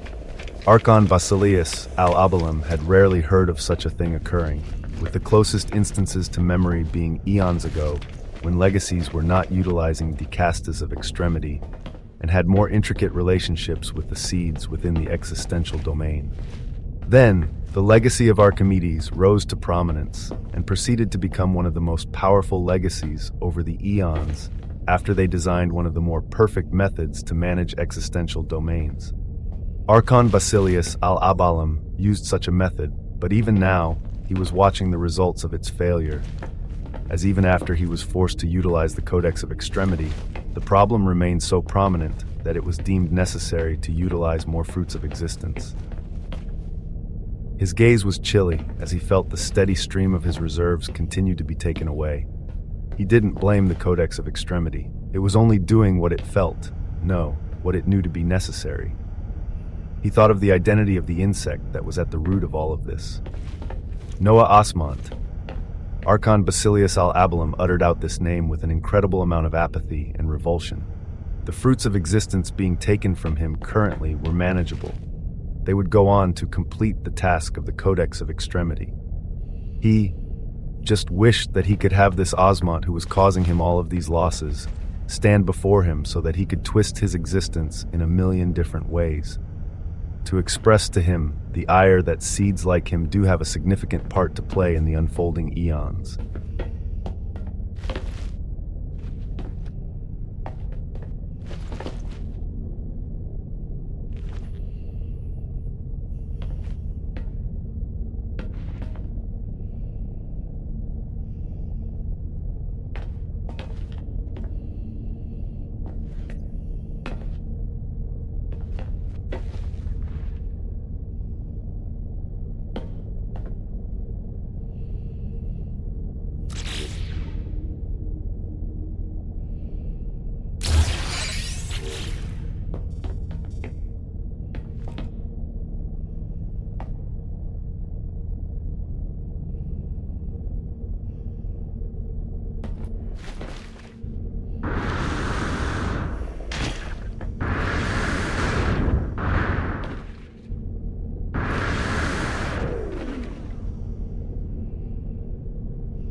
Chapter 29, Alteration I. The eons of history were endlessly vast and filled with many names that rose and fell. Very few ever managed to etch their names in eons of history, to be remembered and even remain moving to this day. The legacy of Archimedes was one such name that would forever be etched over the eons. His legacy. Archon Basilius al-Abalim had sharp eyes as he thought about his legacy that was neither strong nor weak. He wasn't in charge of some small and weak existential domain. He had climbed up the ranks until he was appointed to these existential domains of beginnings and endings, as his collection of fruits of existence was immense. But unlike some legacies he looked at from afar, he didn't oversee multiple existential domains. He wasn't even close to the center of power of this endless existential omniverse, as he was just standing at the rungs of it. Like all legacies, he wished to climb up. He wished for greater glory and honor, to make his existence even more distinguished. So he bid his time and amassed droves of fruits of existence. He carefully chose his targets and was not yet ready to act. But this corrupted seed, this osmont, the gaze of Archon Basilius al-Abalim was filled with a chilling light as he observed the flow of fruits of existence, his voice coming out on magnetizing droves. What is a seed to an overseer? What is an animal to its owner? Utmost revulsion radiated from him. Oh, how he wished he had the chance to crumple this seed in his own hands. As he expressed his intent, within these very same archaeos, Vitalis Pylos, the figure of another entity raised her head while looking at the center of these intricate lands bathed in a paradisiacal white light. There, Basilius Anane saw the dazzling glimmer of a white book, the brilliance of the Codex of Extremity as it seemed to be exerting even greater authority. Basilius Anane's eyes were sharp as she looked at this phenomenon thoughtfully. She knew it wouldn't happen without reason, as for it to occur. She gazed down at the white clouds below her, as if she could pierce into the weavings of the lands beneath it, into the domains where Mor's apocalypsis was taking place. Is it you? My expectations only continue to rise. She didn't even vocalize her words, as she only let them remain as passing thoughts, thinking of the figure of the man she saw within the weavings of a record. She was thinking of Noah Osmont. As those in the Archaeos Vitalis Pylos experienced this phenomenon, they weren't the only ones. Far from here, in the secluded Archaeos Vacuus Pylos, a dark, shrouded visage of the Archon Basilius Ignatius looked up coldly. He paid a significantly less cost for the activation of Mor's apocalypsis, but he was paying it nonetheless. He was also connected to this process as he was an Archon Basilius of these existential domains too. He felt the outflow of his own reserves of fruits of existence as he knew variables arose, but for now, be kept quiet. He waited to see how the next few days of Mor's apocalypsis would unfold. The last hour of the first day of Mor's apocalypsis dawned. The Weaver of Extremity was an entirely different entity compared to the start of this day, with his regularly being assimilated fully into his existence as the breadth of his very being was rapidly expanded. He was confident within himself, but so was the Codex of Extremity. Modifications had been made.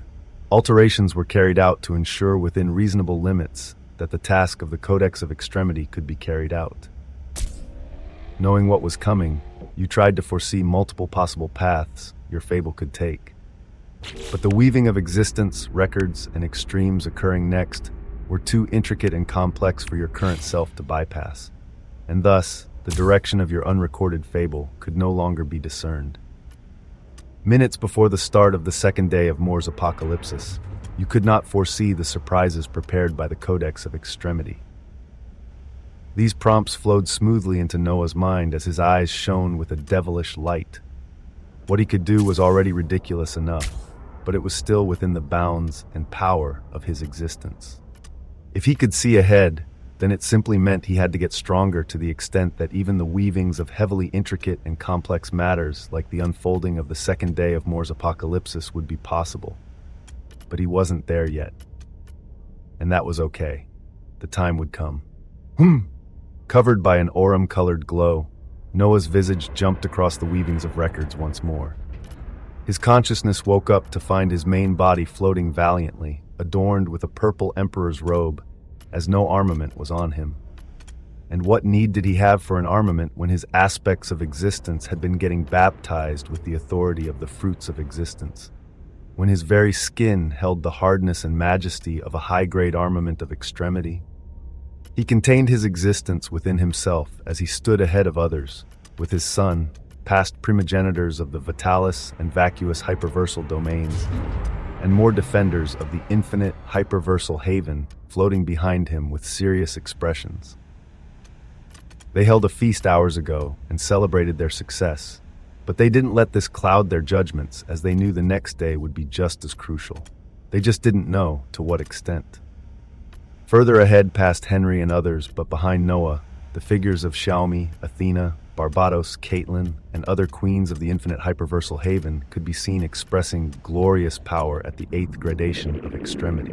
Their whole bodies brimmed with shocking life force and vitality, as the elevated existence of Noah was truly that unfathomable. The gains they made during their dual cultivation session not too long ago, making them some of the most powerful combatants within these lands, as they relied on the extremity of harems. They were ready to experience and utilize this power fully as they all stared towards the vibrant barrier of the infinite hyperversal haven in the distance. Chapter 2930, Alteration. 2. The vibrant extremity vein and rotating Alithian havens were mere twinklings of stellar objects far, far behind Athena and the others as they waited. In front of them, the visage of the extremity of quintessence spoke at such a time. Expect the unexpected today. The design of Moore's apocalypsis knows of the power expressed in the last battle as today, it seeks to counter it.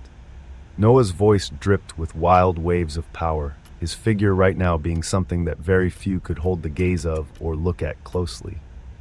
He seemed like a behemoth of a being that others couldn't carelessly look at, his existence alone inducing a sense of pressure and awe that made him seem different than all of them. Yet even such a being cautioned them. Even he told them to be careful. And the reason for this, blared forth at this moment, akin to a booming horn signaling the end. Off to the side, the bard of quintessence opened his eyes as his monkey-like visage began to play a set of drums before him. Dum, dum, dum! The drums were heavy in anticipation. They seemed to be the beginnings of a symphony that may be his best one yet, his pupils shining brilliantly as they gazed past the barrier of the infinite hyperversal haven. There, an expanse of white light that everybody could see was blooming, a light of maddening existential extremity authority that could be felt all the way here. It was Vitalis, yes, but it wasn't the Vitalis they were familiar with. The blooming transparent white light was something much purer, as in anticipation of what would appear from this maddening light. Boom! Crack! The flow of existence seemed to have come to a halt. The bard of quintessence didn't manage to capture what had just happened. Lilith, Kazuhiko, Emperor Penguin, or any of the other defenders of the infinite hyperversal haven didn't manage to see what happened. Their eyes could not even follow it. Only entities like the queens of the infinite hyperversal haven and the primogenitor of steel managed to catch a glimpse, and only a glimpse. Because as soon as the white light spread and they prepared, the barrier of the infinite hyperversal haven cracked and splintered above them, a blinding white light moving towards them at speeds they couldn't even comprehend. No, not moving towards them. If it were moving toward them, they would already be dead. It moved towards a single being with purpose. In the span of an instant, at a speed others couldn't even react to, an absolute Titian of an entity appeared right in front of the extremity of quintessence as their blazing aura swept in like a tide. It stood staunchly at the 9th gradation of extremity. Nay, it even seemed to almost be exceeding it. The moment it appeared, boom! The weavings of existence seemed to shatter as cracks spread across the surrounding space, as if they were shattered mirrors, a heavy and suffocating force pushing everyone that was far behind Noah even further back as their existences creaked under the pressure. And when they could finally see and react, they saw the visage of the extremity of quintessence with his arms raised in a defensive position, tens of millions of existential extremity rune scriptures swirling and cracking around him, as the whole region behind him shone with blue, purple, colorless, and a tantalizing golden light. In front of him, Multiple quintessential superius wheels of extinction were deformed and bent as they held back the fists of a terrifying entity. Not millions of existential apocalypsis beasts. Not tens of millions of existential apocalypsis beasts. Just one. Massive in stature, glorious in nature. The visage of the extremity of quintessence was currently the size of a world, but this beast was 10 times as large. It threw down two fists blazing with white existential flames, as truly it was humanoid in nature. Bulky and filled with tightly toned muscles that would put an existential bodybuilder to shame, a bestial humanoid could now be seen before Noah. Its white tendons that seemed like existential steel forming its body were not the most astonishing. The two pairs of wings behind its back were not the most astonishing. The volatile 9 white tails that seemed like stretchable rivers of planes of existence were not the most astonishing. What was most astonishing was the head of this terrifying entity. White flames danced wildly for its hair as its face held a unique devilish charm that resembled a single being.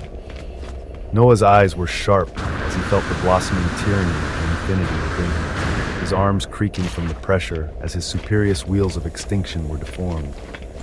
His skin that was the hardness of a high-grade armament of extremity stung as he gazed sharply at the face of the entity ahead of him that held his own likeness, his devilish features, his handsomeness, his ferocity, and even a booming and utterly undeniable voice boomed out as shockingly, a dazzling white throne appeared behind this creature, its two hands that were just smashing into Noah, having already been retracted and thrown out again, this time with tendrils of billowing flames of extremely pure Vitalis that seemed to be mimicking tyranny. Vitalis, mimicking the extreme he always portrayed. Vitalis, a concept of beginning. Everything had a beginning. For a truly advanced application of the extreme of Vitalis, one could weave a ridiculous stipulation that all extremes have a beginning, and Vitalis could express the beginnings of any extreme. An extremely, ridiculously, brazenly stupendous application of an extreme. And one of the few able to apply such a ridiculous capability was none other than the will of a codex of extremity. Boom! The impact was heavy. Reality splintered and cracked as Noah's figure was pushed back like a meteor. And his push would have continued, but a dazzling light of extremity rose behind him as he faced a creature who moved at speeds and power that very few could even match. The extremity of relativity burns brightly while stating that speed is its forte. The extremity of relativity seeks permission to advance towards existential. An extreme burned brightly as Noah's will spread out in the surroundings. He was stopped inches away from Barbatos and the others, as shockingly, the beast mimicking his features had already arrived above and carried indomitable momentum. Quintessence burned at such a scene.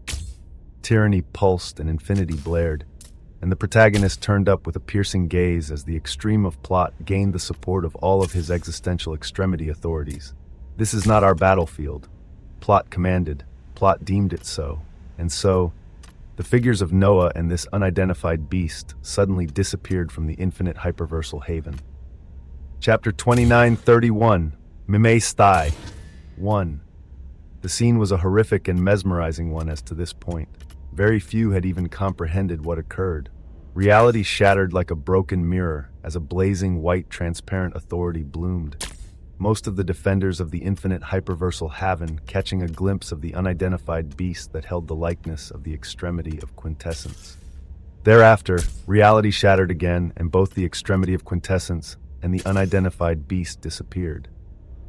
The defenders of the infinite hyperversal haven breathed heavily. Their gazes were somber, as they all felt the profound sense of suffocation from the beast that was just taken away from this domain. And their gazes remained heavy.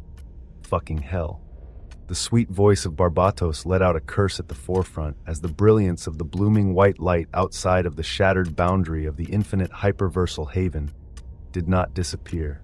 In the back, the gaze of Henry changed as a dazzling golden light wrapped around him while he surged out with a bellow. Watch out! Boom! The reality before Barbatos shattered as another dazzling white light appeared. This one at a somewhat manageable speed as in front of it, a humanoid entity bathed in a silver-bronze hue appeared protectively in front of Barbatos. Even though this queen of the infinite hyperversal haven had a bastion of colorless bones protectively enacted around her. The extremity of steel appeared forward like a valiant warrior as his power that seemed to be on the edge of spilling into the ninth gradation of extremity stopped the newly appearing enemy. An enemy that shockingly held a likeness of none other than the son of the extremity of quintessence, but 10 times the size of a world. A humanoid body with white muscular tendons like steel, and yet the devil shot handsome looks of Henry. The eyes were cold and callous as a heavy oppression of the 8th gradation of extremity emanated from this newly appearing feature. And it wasn't alone. Dum, dum, dum. The drums played by the Bard of Quintessence reached a heavy crescendo as soon after, from the storm of white light outside of the infinite hyperversal haven, beams of light moved out and became clear to all. An unidentified beast with the likeness of Barbatos. Short in stature, a blessed muscular chest, and wide-spanning wings and 9 sharp tails. A humanoid beast whose face looked very similar to Hyperion. A humanoid beast who resembled a prideful emperor penguin. One that looked like Sargon, Ishtar, and Elodie, and one that from afar Lilith looked at with trembling eyes. A demonic white humanoid beast with a dazzling face appeared as hellish white flames raged around her, and this beast and those around it gazed at the defenders of the infinite hyperversal haven coldly. Those who carried a sense of likeness were those who had destroyed the highest number of existential apocalypsis beasts during the first day. They were deemed the greatest threats as multiple of these unidentified beasts with the likeness of the prominent defenders of the infinite hyperversal haven appeared as from them, kneel. Kneel. Kneel. A heavy and indomitable pressure unfolded and billowed down, each of them mimicking a sense of the profound extremes they had all just begun to get familiar with. Away from the infinite hyperversal haven, in the Vitalis hyperversal domains, within the supernal haven of Helios, small golden planes of existence filled with dense numbers of cosmos, universes, and even more countless empty worlds were stretching out in the distance, all of them floating on top of one of the largest archipelagos in this haven. And yet it was all empty with no life forms at this moment, with the Weaver of Extremity having taken everything away hours ago. And now, boom! Space fissured and cracked as the weavings of the extremity of quintessence appeared here once more. A terrifying beast opposing him whose 9 tails danced with mad power, the pairs of wings behind its back vibrating with brilliance as the illusion of a throne behind it remained. It held dominating momentum as just ever so briefly before it began to move again. The eyes of the Weaver of Extremity blazed with vermilion light as this unidentifiable creature became known. Existential apocalypsis stai, meme stai, an ancient word that closely stood for an entity that imitated others, their whole story coming to completion when the one they initiated was ultimately destroyed and devoured by them. This was a mimisthai, and what stood before Noah was an utterly terrifying one that seemed to almost be escaping the bounds of the 9th gradation of extremity, with the actions it carried out being utterly taboo, with a shocking usage of the existential extremity authority of Vitalis. And they could only be taboo as kneel. Its booming voice echoed out again, the weavings of Vitalis twisting uniquely as in the next moment, another massive visage of the Memestai appeared, and another, a dozen, 100, 1,000. It was the dazzling authority of infinity being imitated as in an instant, 10,000 horrific figures of existential apocalypsis. Mermaiz appeared in the dazzling space of the supernal haven of Helios. It was taboo. It was profane. Looking at it, the extremes within Noah didn't hold an ounce of fear as a shocking force began to descend from all 10,000 Memestais, his extremes instead rising with unstoppable anger and desire. Something dared to copy them? Boom! An endless sea glimmered behind Noah as instantly thousands of bodies just like his began to appear. The blazing flames of tyranny also began to form at this time behind each one. But the speed of the Memestai was utterly obscene, as the combined attack of 10,000 of its bodies already arrived and smashed onto Noah and all the figures behind him. Boom! Crack! The force was heavy as reality shattered like mirrors. Noah's main body and forming clones being hit with an undeniable existential force as they all smashed back like comets. Boom! His main body was smashed through a gorgeous golden plane of existence as the force was enough to cause its weavings to turn unstable, the cosmos within it fracturing before the plane of existence imploded into a blaze of heat. It was a mimestai, yes. It only mimicked, yes. But its force was truly undeniable as it moved like a killing machine. Chapter 2932, Mimestai. 2.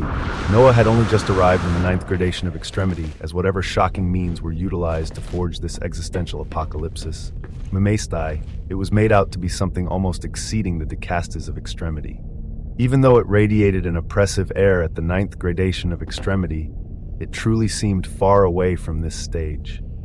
This was the result that the Codex of Extremity produced, judging that this would be enough to take care of the problem that had risen to stop its procedural task in completing successfully, based on the weavings of Noah in the past day. Thinking of this, even though his extremes were raging, Noah smiled. Something was created to contend against him based on his own strength in the past day. It was powerful, yes, but the basis of its creation was also the biggest limitation. Noah never stayed in one place. His power never stalled in one area for too long. And currently, his extremes were billowing with fervor, even in the face of all of this power, as while surrounded by the heat of a shattered plane of existence, Noah rose unharmed while voicing out. Just how much authority from the fruits of existence did they pump into you? His words came along with a radiance of blue as all of his other bodies lined up alongside him. Thousands of them. He didn't have to gaze far, as akin to one Mimestai becoming a legion of thousands. Rows of copies of this shocking creature gazed back at him coldly, as it was not one for conversation. But Noah's words remained true and utterly critical. The number of fruits of existence utilized to bring to fruition this existential apocalypsis, Mimestai before him, had to be entirely unfathomable. As for Noah, this held a quintessential meaning. In the last day, he had taken the authority of fruits of existence, flowing within millions of existential apocalypsis beasts, and turned it into his own fruits of existence. This was something he shouldn't have even been capable of doing, but a single extreme extracted everything and made it possible. And this single extreme was the key to making Noah's further advancement even more disastrous for his enemies. An extreme to increase the quantity of the fruits of existence he received. An extreme to inflate the quality of fruits of existence he received. An extreme that would make it so whatever cost went into utilizing the Codex of Extremity to make this current reality possible, Noah's returns from overcoming its challenges would be many times that. So even though relativity stepped up and stated its resolve, even though apocalypse was ready to advance, Noah glared at the thousands of copies of the existential apocalypsis Mimestai, and this being itself in question as his intent weaved out. Rise above loot. His thoughts affirmed it, and his will carried it out. His existence buzzed as within the expanded breadth of his soul, a new flower bloomed. A blazing, fiery golden light radiating blistering and nonsensical might bloomed, as for the first time ever, the extremity of loot began to shine with an existential light. Its fiery gold light was different from the aurum gold glow of the protagonist, with its hue seeming more transient and bright as it could best be described as a gilded glow of wonder. It spread out from Noah in this instant of time where he was doing a great deal of things as if he were stuck in time, with a blaze of prompts cascading soon after. The protagonist welcomes the new entrance with interminable splendor. The extremity of loot nods in recognition and burns with an existential light, calling upon quintessence, the protagonist, and plagiarism. Loot called upon two other existential extremity authorities, and uniquely, plagiarism was added into the picture, as just like when the protagonist first came to be, it wanted to showcase its authority with a bang. Under the lead of the budding existential extremity authority of loot, the feature of existential analytical looter is being forged. Existential analytical looter. The moment this feature came to be, Noah felt his existence set aflame as his distinction as the weaver of extremity heavily and with shocking fervor flowed into it. The capabilities of the weaver of extremity flood into the existential analytical looter. The extremity of plagiarism becomes deeply entrenched into the budding feature. The extremity of cheats watches on carefully with support and encouragement.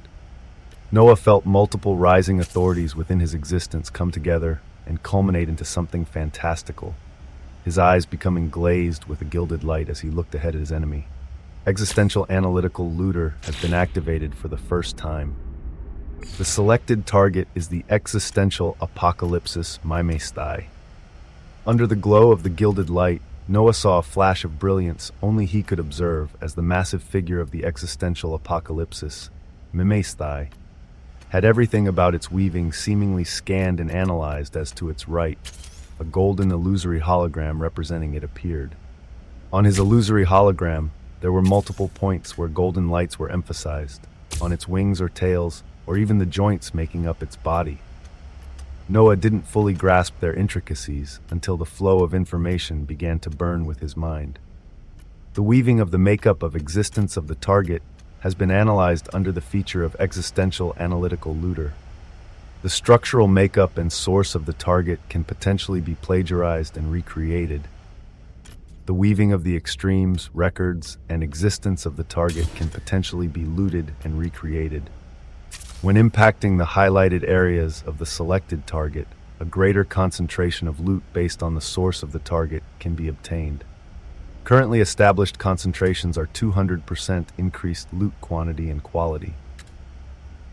A shocking advent of a new feature came to be as under it, Noah's eyes shone with an unstoppable golden light as he could see everything about his enemy. He could see everything as through it.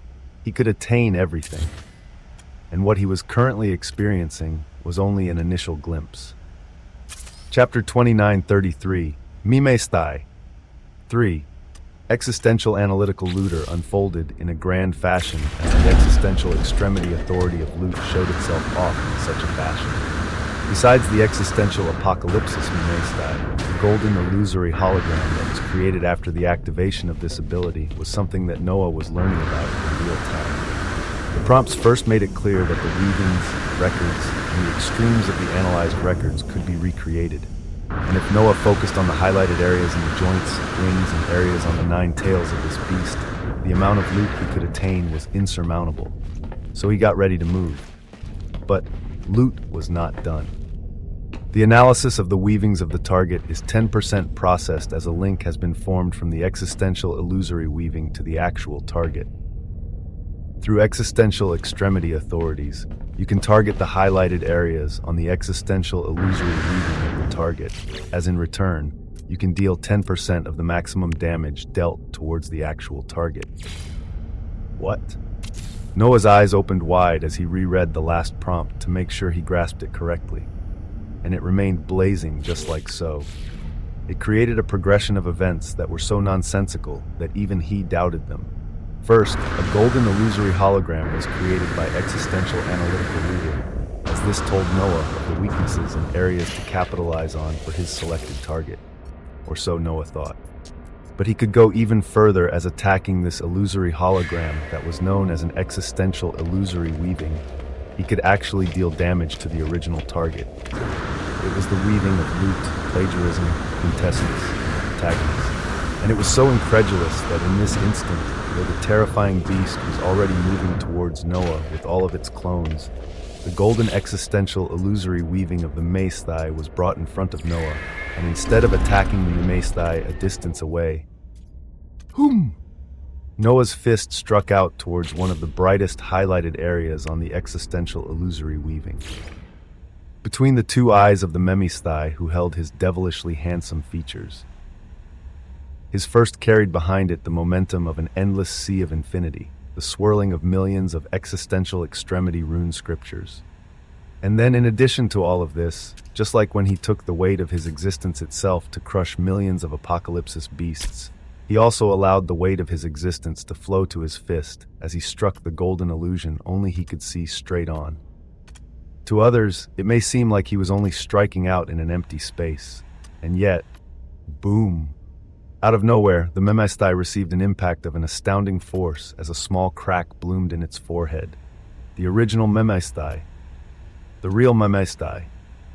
Noah had attacked a hologram of it, and yet he affected the real thing, as this incredulous reality was spurred on by loot. The mechanism of this concept was so ethereal that after Noah struck his target in a way where it couldn't even retaliate or counter against him, an area of weakness has been impacted on the selected target. The existential extremity authority of Lut imposed itself. On the small crack that appeared on the forehead of the Memestai, a golden light gushed from it before this creature blazed with white flames that extinguished everything, along with healing the recently appearing crack. But the action had already been taken. Lut has extracted from the very source of the affected target. The obtained loot is further elevated in quantity and quality. When Noah killed millions of apocalypsis beasts, he was given fragments that made up the fruits of existence. What exactly would he receive now, as he stole the source of his enemy even before it died? You have attained 1x quintessential fruit of existence. A quintessential achievement has been recorded down in the weavings of your existence. The weavings of your extremes has ushered forth an elevated version of the fruit of existence that is already not properly understood. A reality that was enough to leave one speechless unfolded. Noah's will sensing a new loot appearing within him, larger than normal fruits of existence, brighter. And in addition to the translucent glow, tendrils of gold flowed within it. It was the first appearance of the quintessential fruit of existence. And before Noah could delve too deeply into it, the Memestai bellowed out as if it felt the subtle changes in the actions of Lut, its hands rising up before crashing down as it carried with it an authority of denial, an authority seeking to mimic quintessence itself. When quintessence expressed its embodiment, no others could even utilize their authorities unless they were quintessential. The Memestai actually sought to mimic such a feature as at such a bold and blasphemous action. Daring! Noah's hands moved rapidly. The hands of the thousands of clones behind him moved rapidly. The image of the existential illusory weaving of the Memestai was in front of all of them, as with the weight of all of his existence, with the weight of all of his clones brought about by infinity, and a surge of maddening quintessence that was staring at the face of a blasphemous action. A flurry of catastrophic and apocalyptic hits landed on golden lit-up areas of a figure that only Noah could see. The existential illusory weaving of the Memestai received a quintessential beatdown from thousands of Noah's figures, and the result was a profound one, as opposite them, the main body and the clones of the Memestai trembled, indentations, cavitations, and cracks occurring across various parts of their bodies. Their tails became twisted, their wings became shredded, and a vibrant gilded light of Lut came to cover them as they lost major parts of their existence. This was a new form of warfare. The target itself wasn't even attacked as the extremity of quintessence attacked an empty space before him, and yet heavy damage was expressed against his enemy. Chapter 29:34. EV. Multiple areas of weakness have been impacted on the selected target. The existential extremity authority of Lut has imposed itself. Dazzling prompts flowed before Noah's eyes as the momentum of the Memestai was broken off, with its budding authority finally pushed back. The brilliance of dazzling white flames within its eyes had dimmed down somewhat, as Noah had stolen off a great deal of its very existence. And Noah knew this because you have attained 33x quintessential fruits of existence. You have attained 47 quintessential fruits of existence. You have attained 104x quintessential fruits of existence. Golden words in blue borders rose and told him so. His existence felt the dazzling translucent fruits filled with tendrils of gold, light flow within him. And to make things even more obscene, the analysis of the weavings of the target has increased to 25%. From this point onwards, 25% of the maximum damage dealt to the existential illusory weaving will now be dealt to the actual target. Furthermore, through increased understanding of the target, you can now mitigate 12.5% of any authority they throw towards you. The brilliance of the existential analytical looter only showed itself more as Noah raised his head with a blare of profound tyranny. You dare to try and imitate quintessence? You dare and try to express tyranny? Dazzling purple thrones appeared on Noah's visage and all the clones around him. The weight of his existence became focused on his hands, as with the weight of the extremes behind him as well. Noah struck out towards the illusory golden hologram only he could see. Boom! The Mimestai and its copies enclosed their limbs and wings in defensive positions, even though they didn't grasp how Noah's attacks were reaching when he wasn't even near them. They burned with the weight of their own existence as they sought to defend. But, crack! With more damage expressed against the Mimestai after being analyzed even more, the strikes that caused cavitations on its body now caused fissures and cracks to spread across its limbs. The pairs of wings were told as the 9 tails became shredded and bled white blood. This beast that was dominating the battle initially and pushing Noah back with every strike found itself in the same position currently, and the damage to its existence was significant, as just like it, Noah did not stop. He continued to attack and apply the weight of his existence and extremes on the hologram only he could see. His visage looked like a maddened emperor who was dishing out constant and endless judgment onto an existence that blasphemed their authority. Rows and rows of prompts cascaded one after another due to his actions. You have attained 88x quintessential fruits of existence. You have attained 66x quintessential fruits of existence. The analysis of the weavings of the target has increased to 50%. From this point onwards, 50% of the maximum damage dealt to the existential illusory weaving will now be dealt to the actual target. Furthermore, through an increased understanding of the target, you can now mitigate 25% of any authority they throw towards you. Existential Analytical Looter has reached a critical threshold on the selected target. By burning a tremendous amount of existential extremity authority, a version of the weavings of the target can be plagiarized into existence momentarily. Carrying 50% of the weavings of existence of the target, the existential illusory weaving V2 can now be formed. Existential Analytical Looter just did not stop. Even more of its boons were unveiling itself in real time as Noah's eyes shone brightly, his chest expanding as he breathed in billowing authority before he called out valiantly. Existential Illusory Weaving. 2! Ham! From the existential illusory weaving that only he could see. From this golden illusory hologram that he had been attacking. A blazing golden light flashed over it as a second hologram very quickly formed, but this one began to turn very real and very solid. Taking the shape of the existential apocalypsis Mimestai with Noah's likeness, an entity with golden skin and tendons of muscles running through it appeared before the eyes of all. Its eyes were cold and emotionless as it came to stand beside Noah, the extremity of quintessence not even gazing at it, as while looking at the injured visage of the apocalypsis Mimestai, he placed his hands on the head of the existential illusory weaving V2 and spoke succinctly. You like playing the game of a copycat. So relish this. Wah! With a flicker of his hand, the existential illusory weaving V2 of the Mimestai that he now controlled surged out like a missile, a white gold light surrounding it as hundreds of clones very quickly began to manifest around it. It covered the site of the actual Mimestai that was recovering with burning white flames around it, and while the Mimestai was occupied with a golden white foot of itself surging towards it, the extremity of quintessence resumed his relentless attacks on the hologram of the existential illusory weaving. Only he could see, as his purpose was none other than complete destruction. This was the unfolding reality within the supernal haven of Helios, as the extremity of quintessence faced the shocking opposition of the Codex of Extremity.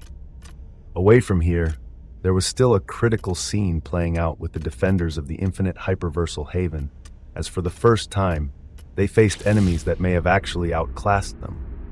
For them, simply reacting towards the movements of their Mimestai was a challenge, as so far they were only reactive. Boom! Heavy impacts were booming all around as Mimestais with the likeness of many prominent defenders running rampant, with none being more deadly than the ones mimicking the queens of the infinite hyperversal haven.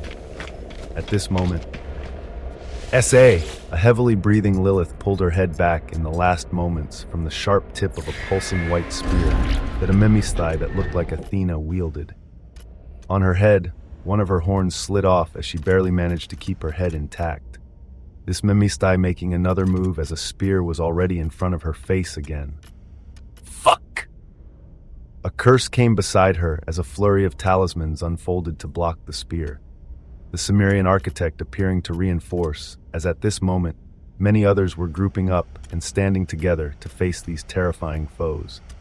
Yet even in the face of all of this, many rose their wills towards the space above, as at this moment, a Mamaesthai with the resemblance of Adelaide appeared above.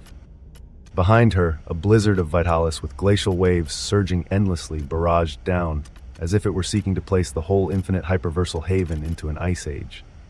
Chapter 2935, Ludicrous 1.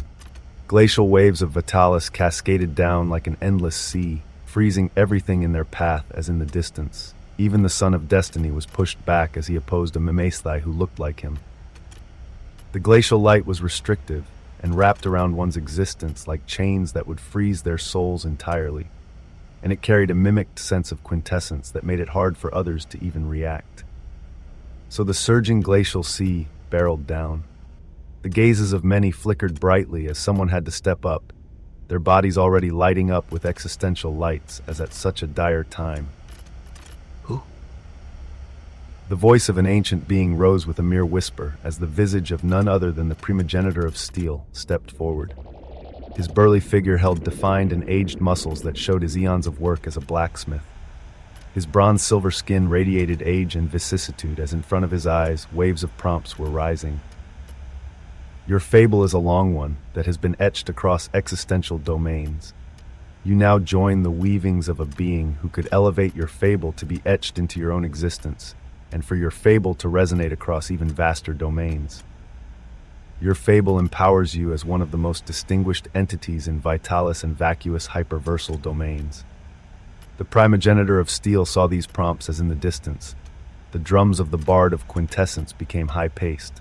Two, as if they were about to bear witness to something grand.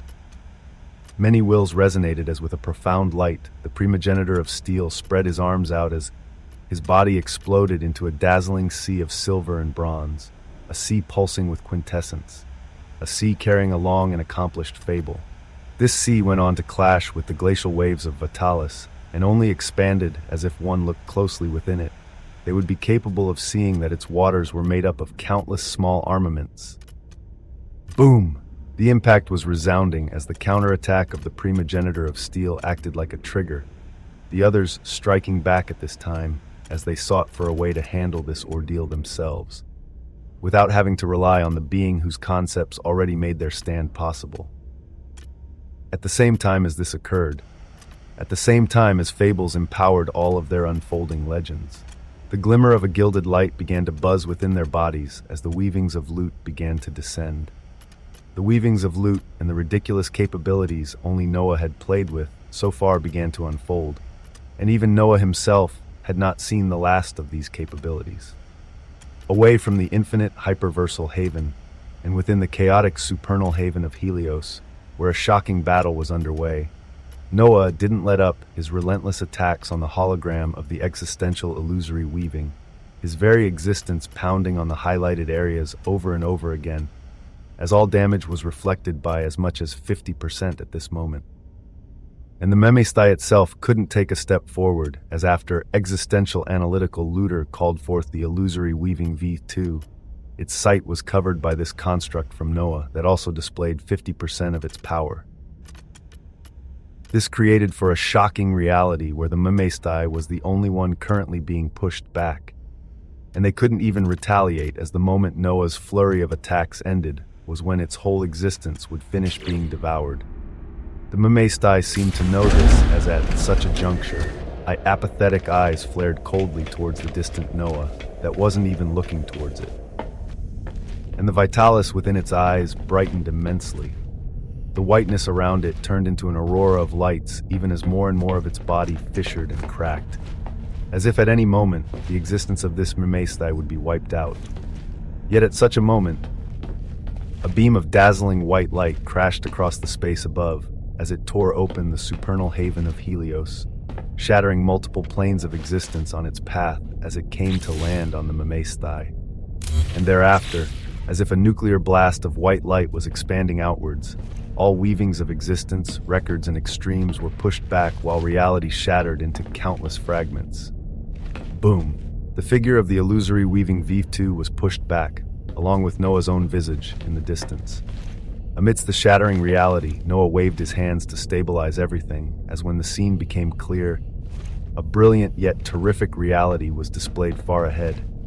The Memestai that should have been in its death throes radiated an even more radiant light than before, as if it had undergone a rebirth. As if it had passed through nirvana. 4 pairs of bright white wings now stood behind it. 12 tails now danced like spears of planes of existence that could pierce anything. And the likeness of Noah only became more magnified as its size reduced and became more compact. This beast had actually undergone a transformation before it was entirely wiped out and came back stronger than ever, seemingly about to make this fight into an extremely heavy and long one. But would the extremity of loot really allow this? The analysis of the weavings of the target has increased to 75%. From this point onwards, 75% of the maximum damage dealt to the existential illusory weaving will now be dealt to the actual target. Furthermore, through increased understanding of the target, you can now mitigate 37.5% of any authority they throw towards you. Carrying 75% of the weavings of existence of the target, the existential illusory weaving 2 can now be empowered. The weavings of loot had only just continued to work in the background as an even greater percentage of the enemy was analyzed. And with this analysis, Noah could freely attack a hologram that only had to stand there and take it before reflecting the damage to the main body. So even though the Memestai just underwent a form of nirvana and thought it was about to come back even stronger than ever to end things. Ruination. Chapter 2936. Ludicrous. Ruination. The extremity of quintessence called out to ruination. He was about to entirely disappoint this creature in its belief that it was back stronger than ever to turn the tides of this fight, as he called out to a treasure that truly didn't even fit the bounds of high-grade armaments. And his hands blared forth with an incandescent crimson gold light, as he grasped something so bright that its form couldn't be clearly ascertained. With a slight dimming, one may be able to make the outline of a dazzling sword hilt. With another passing instant, they may be able to observe the immeasurably sharp golden blade edge, but one couldn't really say for sure. All one could say was that the extremity of quintessence grasped tightly onto ruination, and he then proceeded to begin layering his existence onto the sword he held within his hands. Ruination had also devoured fruits of existence as she held her own heaviness. She held her own sharpness. When layered with the weight of the extremity of quintessence himself, the existential damage output was bound to be unfathomable, and the Memestai seemed to sense this as it bellowed out like a horn announcing the end, tens of thousands of clones appearing around it as it tore across space-time. The illusory weaving V2 appeared before it as before it could even make a move. The Memestai already appeared before it and grabbed its head with both hands, twisting in an unnatural manner as its momentum was heavy. At such a moment, the glimmering tendrils of golden loot spread out in the surroundings flickered into life. The weavings of loot have applied existential analytical looter to the surrounding reality. The light of loot has already spread out to cover a tenth of the supernal haven of Helios. The analysis of the surrounding space has reached 100%, allowing for the complete existential manipulation of this defined domain. Under Noah's eyes, he saw golden borders stretching out many light years away as they formed into a circle to demarcate a tenth of the supernal haven of Helios that ludicrously loot had spread out to, covered, and analyzed 100%. It then stated that Noah had complete existential manipulation over this entirely analyzed space, as in the next moment, a hologram of this vast space was superimposed, and Noah's mind buzzed with instinct as he moved naturally. His will saw the countless lines and waves that constructed a hologram of this domain, and his will tugged upon these lines as they moved simply. They moved and converged towards the barreling figure of the Memestai and its many clones, as if the weavings that made the entire enclosed domain were wrapping around them. And wondrously, it really was so, as in the next moment, The weavings of existence itself around this domain of Helios turned utterly nutty.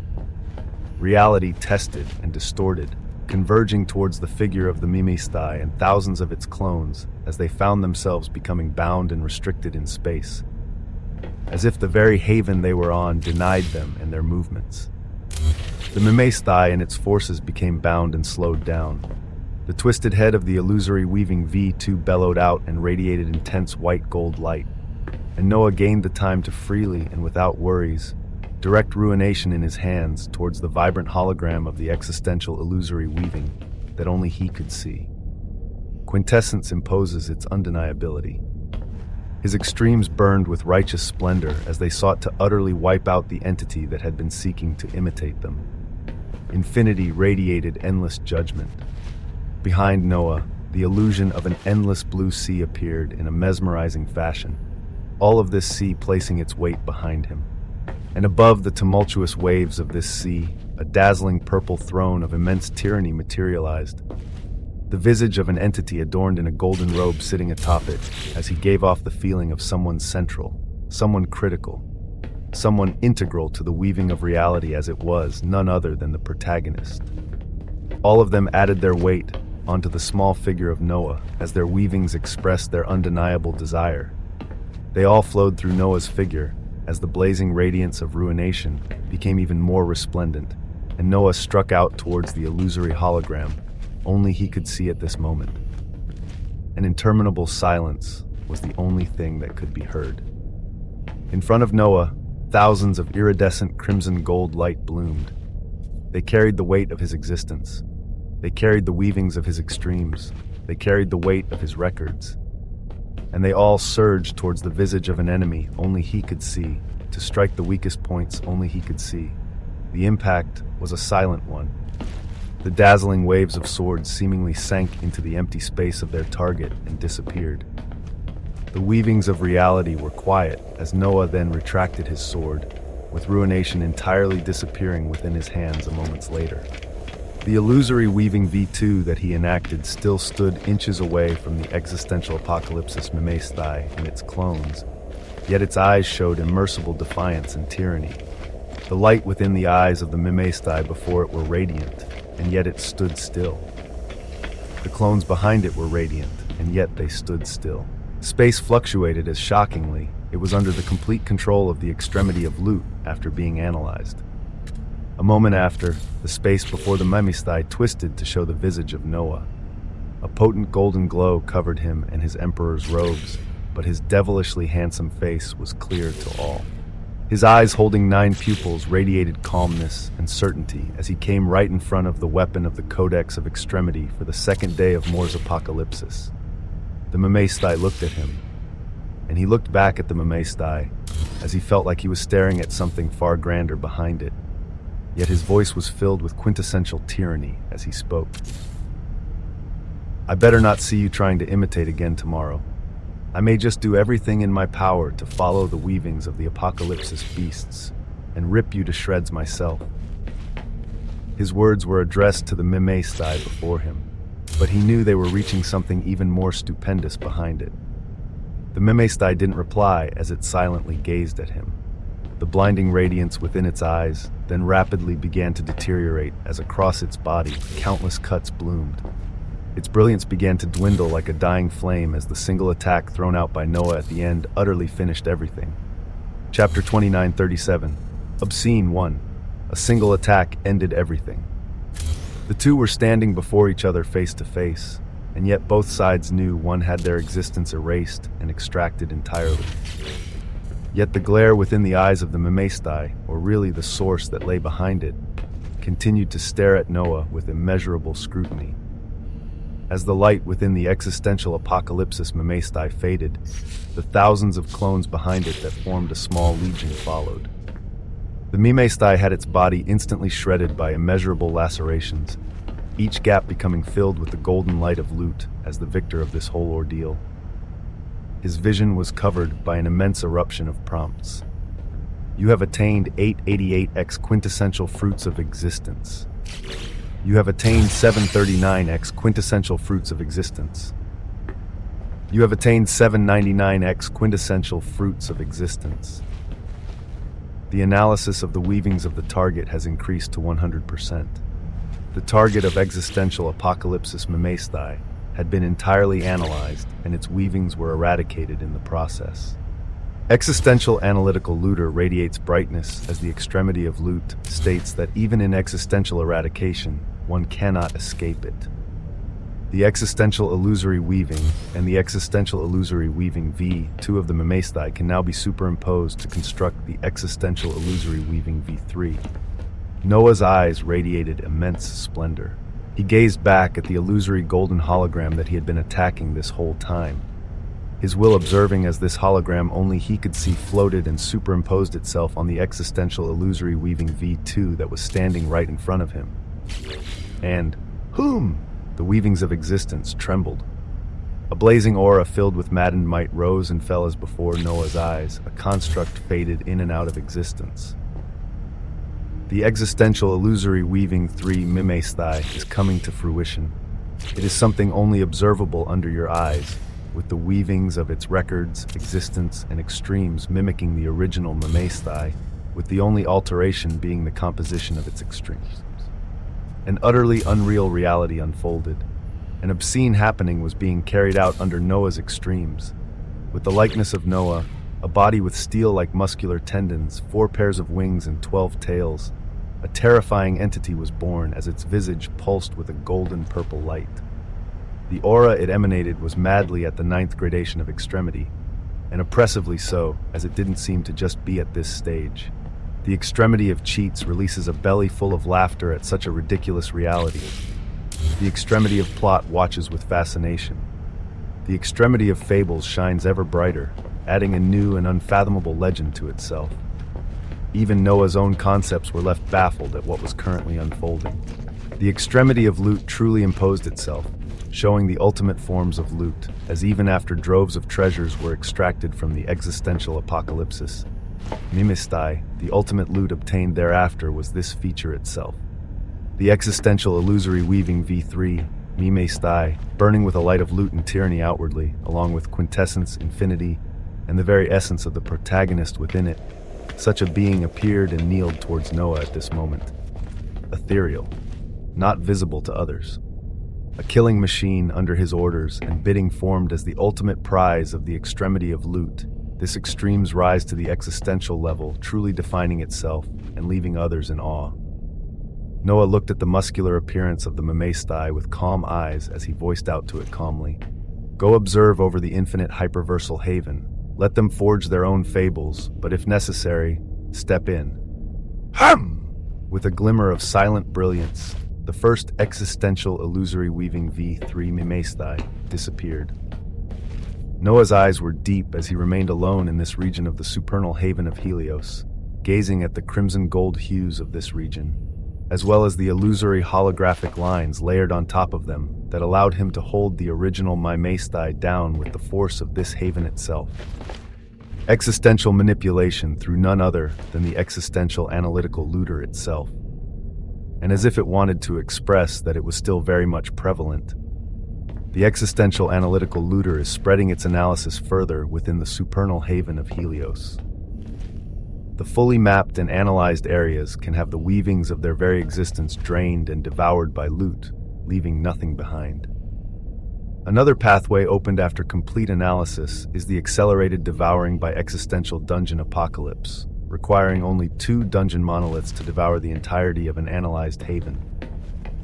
The means of the existential analytical looter were too many, as even after analyzing a haven, they gave Noah 2 possibilities. And he looked at their words calmly before already coming to a decision, his hands beckoning above as the skies began to split and stretch. And from above, 2 massive pillars of monoliths began to descend while all around him, the light of loot continued its analysis. He wasn't alone in all this, as he couldn't devour everything himself. The infinite hyperversal haven was an indispensable tool that would need to devour as much of these existential domains as it could, with Noah very expectant on the results of all of this, as the infinite hyperversal haven had never let him down in what it could do.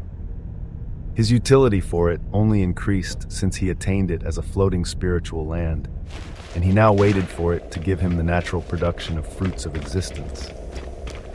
His eyes flickered with brilliance when he came across this thought as he waved his hands, a dazzling light blooming in his palm.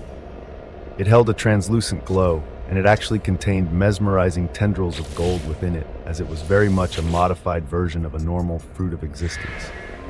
And under Noah, it held the moniker of quintessential.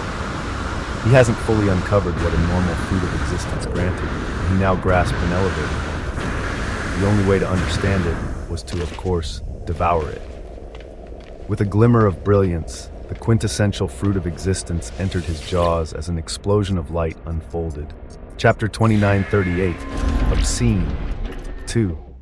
Resplendence was unfolding within the existence of the extremity of quintessence. While this occurred, his newest construct to form made its way and arrived in the infinite hyperversal haven. It bore witness to the heavy battle here, as even though the main existential apocalypsis Maestai was defeated by Noah, the lesser ones mimicking his people didn't stop. But the light within their eyes changed, as if they knew that all of the second day of Mor's apocalypsis was for naught. But they continued regardless, as they seemed to be gathering information on the weaving of the extremes that Noah's people displayed, the weavings of their records and existence. As if even though they couldn't obtain much from Noah himself, they may be able to obtain something more from his people. Unseen by any other beings, the existential illusory weaving three Mimestai floated grandly above the battlefield. Neither Noah's people nor the lesser Mimestais could even see it. Its gaze pressed down in observance to accomplish its mission, as 3 seconds after its arrival, it honed in on a certain area.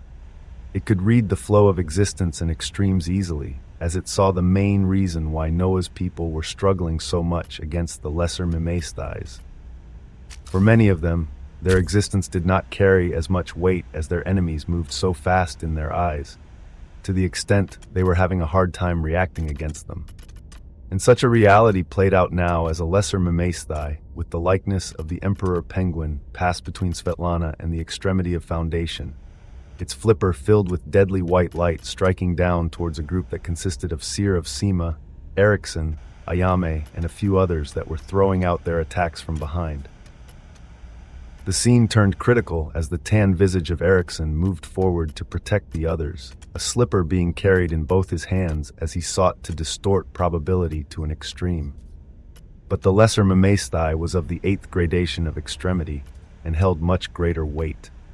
Erickson's defense would not be sufficient, and since the existential illusory weaving V3 Mimestai deemed it so, its figure instantly flickered. An instant later, it appeared before the lesser Mimestai even reached its targets, the muscular hand of Noah's unseen weapon moving as splat! Reality was painted to a scene of a lesser Mimestai being flattened into a pancake and subsequent explosion of white blood and gore in the next instant. Silence descended in the nearby surroundings, as this was the first Mimestai to fall in the battle so far.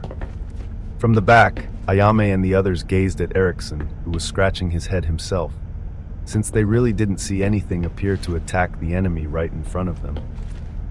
Erickson looked at the slippers in his hands and wondered, had he truly twisted probability that much?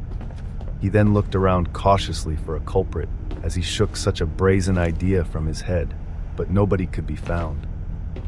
Meanwhile, in front of the eyes of the existential illusory weaving V3 Mimestai, you have attained 5x quintessential fruits of existence for your master. The analysis of the weavings of the eradicated target has reached 100%.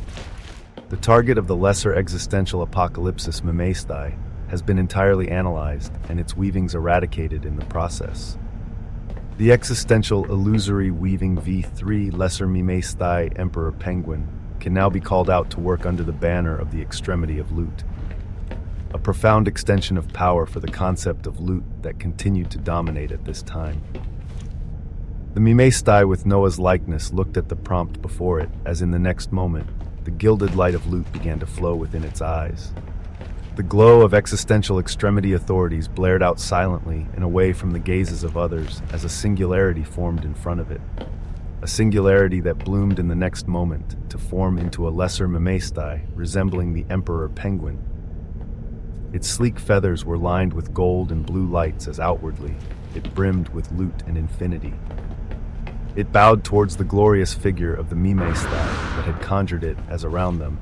The weaving of loot seemed to be dancing with valor and glory. Silently, invisible to others, they watched and observed.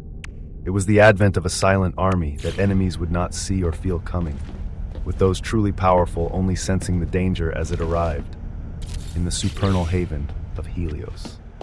Noah seemed to be at the very center of a now controlled domain that was thoroughly becoming analyzed by the very extreme of loot. Two massive dungeon monoliths already being situated a few light years away, as the moment that the feature of existential analytical looter stated its completion, Noah could spur a dungeon break and have the infinite hyperversal haven devour and assimilate this whole supernal haven. And yet at this moment, his gaze was extremely stern as he felt the subtle changes within himself. He had taken a single quintessential fruit of existence, and he was observing the changes compared to the fruits he had been taking so far, as the first thing was the concentration of authority that erupted like an endless sea foam. The major finding was that at the very minimum, Noah observed 50% more eruption of authority. And the even more unique thing was that unlike normal fruits of existence that chose a part of Noah to strengthen, whether that be his aspects of existence, extremes, or records, the quintessential fruit of existence had its energy spread out to empower everything, every single thing. And even while discerning all of this, Noah still felt like he was only standing at the tip of the iceberg, and that there were many more things he did not yet know. After all, these were precious resources utilized by entities that had exceeded the gradations of extremity. What he needed to do was understand just how critical it was that he was able to alter and gain a better quality of such a resource, and exactly what edge he gained with it compared to the legacies stretching out over the eons. Chapter 2939, Dominium. 1. Much of its wonders were unknown, but their core truth lay in their usage, in who used them. Noah's will was bright, as he didn't even need to ask Ruination whether she could multiply these quintessential fruits of existence, feeling the few thousand he had attained due to loot, as he called them out at this moment, in the supernal haven of Helios being analyzed at this very moment.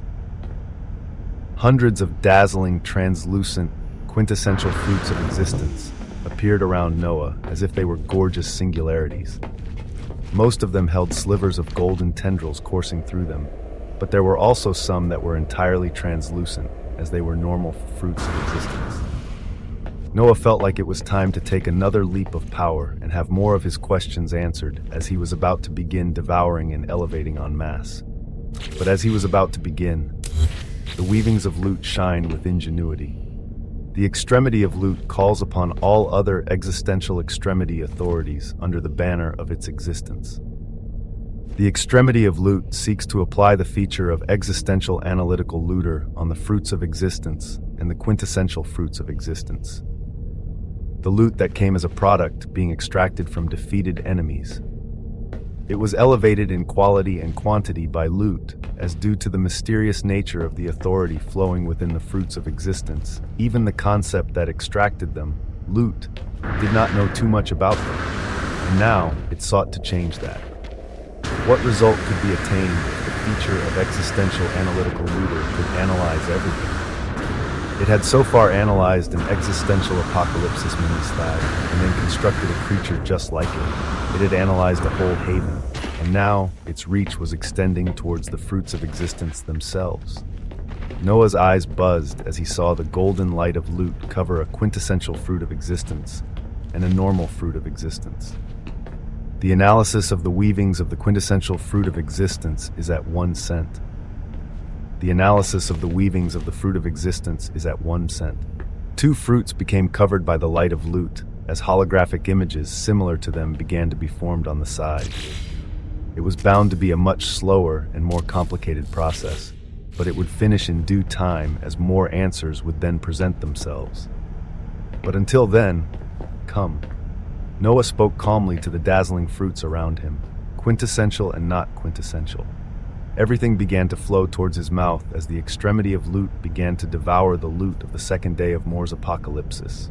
He had already devoured a significant amount of fruits of existence the day prior, as he knew with quintessential certainty that what he was devouring and assimilating now, especially these elevated versions of the fruits of existence, they were bound to grant a shocking result. Indomitable brilliance began to surround him. The translucent light filled with golden brilliance spread to all parts that defined him. They covered the weavings of his existence, of his records, and of his extremes. Everything.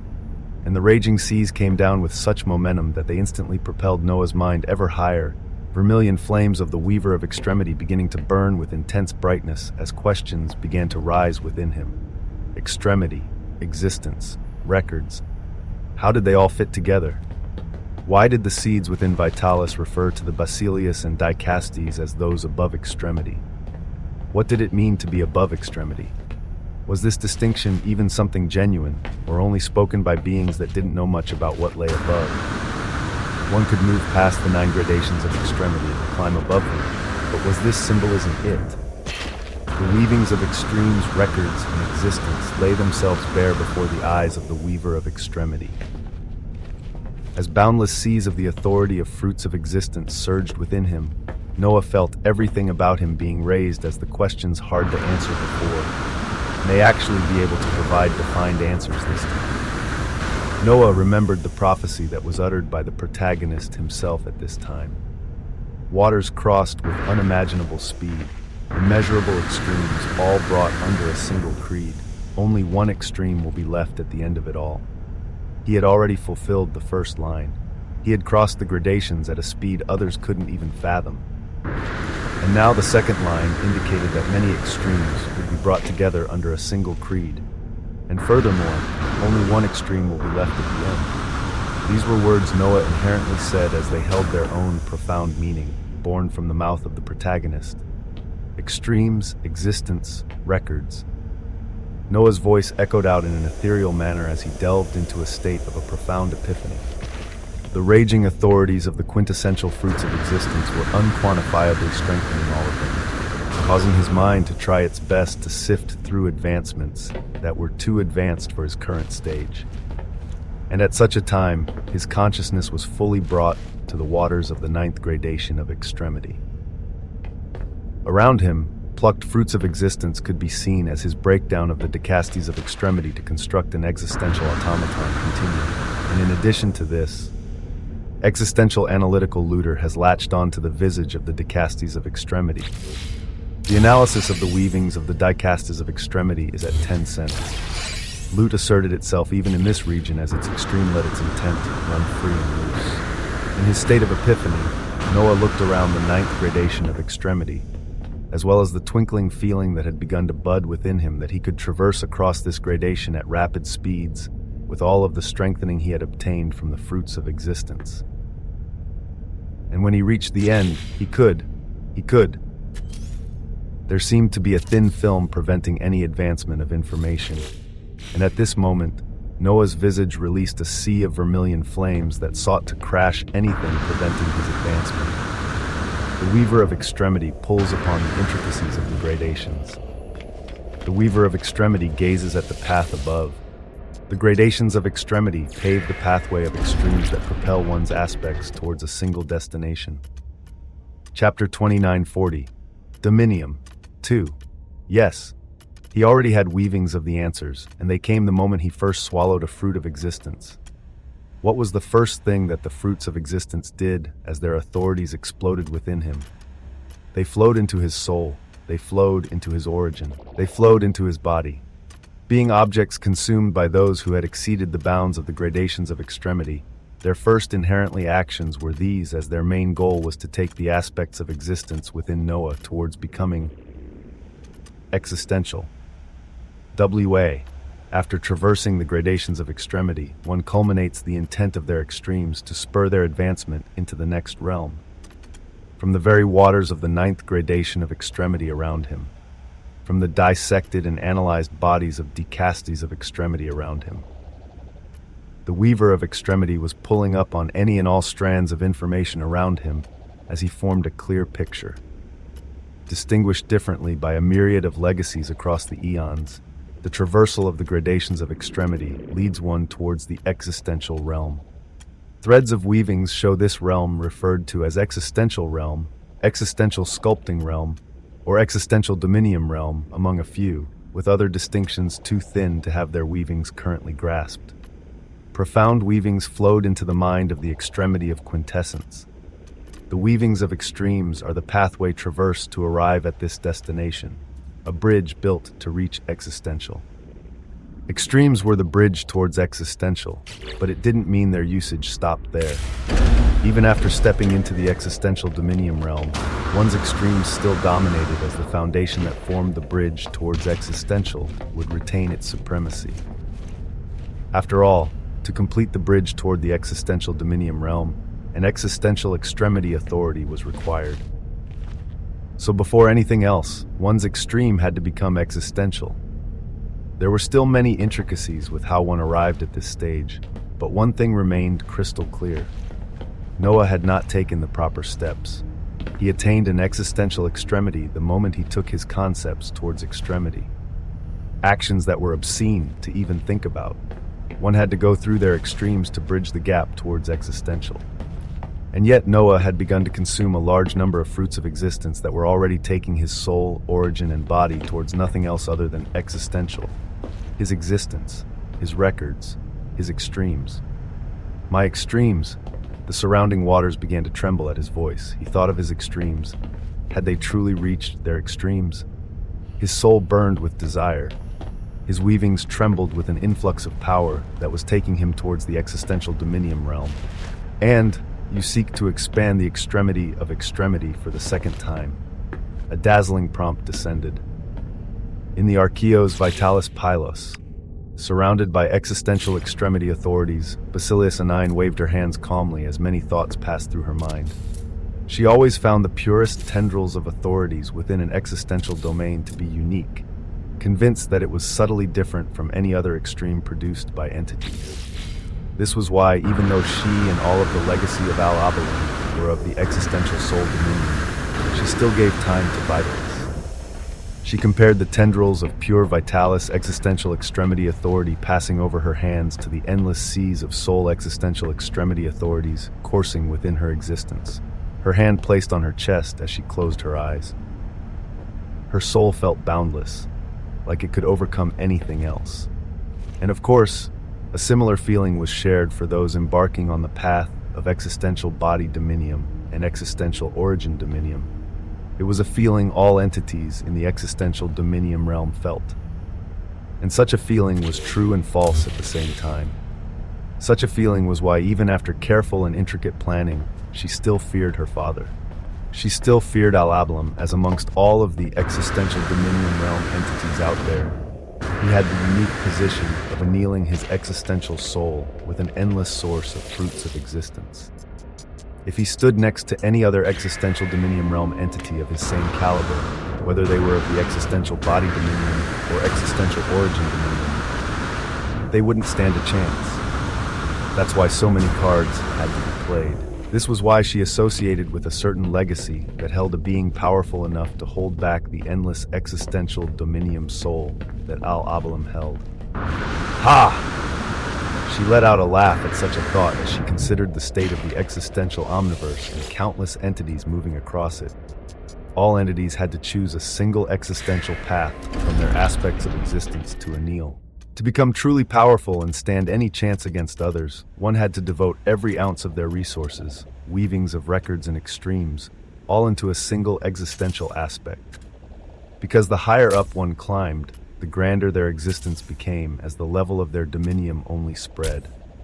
Every sliver of the fruits of existence had to flow towards a single existential dominium if a legacy wished to stand on its own 2 feet. And this was why many legacies were divided into factions depending on the existential dominium they followed. The existential soul dominium, the existential origin dominium, the existential body dominium. Eons ago, to the extent that barely any records held a recollection of it, there had been a legacy that stated equilibrium was the key, having their Basilius walk on the path of all 3 existential dominiums. This legacy didn't even last a single eon, as one entity from a neighboring legacy that followed the existential body Dominium descended in their domains, every single one of their Basilius not being capable of even withstanding the pressure of his Dominium before they perished. How fickle all of it is. Basilius Anine's eyes turned sharp as she thought of her own plans to bring about the downfall of the existential Dominium of a terrifying being. Chapter 2941. Dominium 3. Plans were just that, plans. For them to actually succeed, a great deal of sacrifice would have to be paid. Basilius Anine knew the fragility and strength of her own plan as she wondered of the most fragile part. The unknown weavings of the man she had seen a glimpse of and didn't brand him with her existential soul Dominium, and she had instead protected his weavings from the gaze of the Archon Basilius al-Abalam. This entity became part of her plans, but he was also the most fragile part, as Basilius Anine had to suspend her common sense, or be with the mindset that he was different from many other corrupted seeds that had appeared within existential domains. Especially when the Codex of Extremity was utilized, nothing could escape its grasp. Yet he seemed to be causing issues even with this. Such a reality caused Basilius Anine to reconsider this being. Unless you have a way to reach the existential Dominium realm before the 9th day arrives, it will all be for naught. And even if somehow you attain existential Dominium, you will just be a fledgling that has not gotten a chance to anneal any authority yet. Yes! Given that after 9 days, when the Codex of Extremity finished its work, even if Osmont somehow attained the impossible ascension of existential Dominium for a seed, what could he do when Archon Basilius al-Abalam and Ignatius themselves descended to confirm the results? The time right after Moore's apocalypsis would present an existential domain free of weavings of any records. The absolute restrictions imposed on the legacies of al-Abalam and Ignatius would be at their weakest during such a time as they could descend and wade across Vitalis and Vacuous easily. Basilius Anine did not even seek to peer that far ahead, as around that time, her machinations should be coming to fruition. After 9 days, both Archon Basilius al-Abalam and Archon Basilius Ignatius would be at their weakest. If she didn't move then, she would never be able to make another move again. After all, what were the chances of another corrupted seed as profound as this one who forced a Moore's apocalypsis to appear in the eons to come? Thinking of this, Basilius Anine's eyes burned with purpose as she opened her palm, a fruit of existence appearing on it as she began to eat it with bright eyes. She also had to continue annealing her existential soul Dominium. The process of annealing was endless. To this day, nobody had discovered an apex, and the stronger she was, the easier things would become. Hung! The surroundings of Noah's existence were filled with a blinding light of brilliance within the supernal haven of Helios. A new extreme was trying to be brought to fruition as it radiated multicolored splendor. Extremity. Could Noah really say he had reached the extremes of his concepts if he didn't truly hold the very concept of extremity in his hands? But it was something too high before. His existence was not ready for it. But with all his aspects being bathed with the unfathomable light of quintessential fruits of existence along with his extremes, Noah felt that it may just be possible. And this process was occurring while even he didn't know what the effect all of this would have on all of his established extremes. As he sought to bring this shocking task to completion, he felt a subtle change with his manifestation in the waters of the 9th gradation of extremity that was continuing to pluck fruits of existence.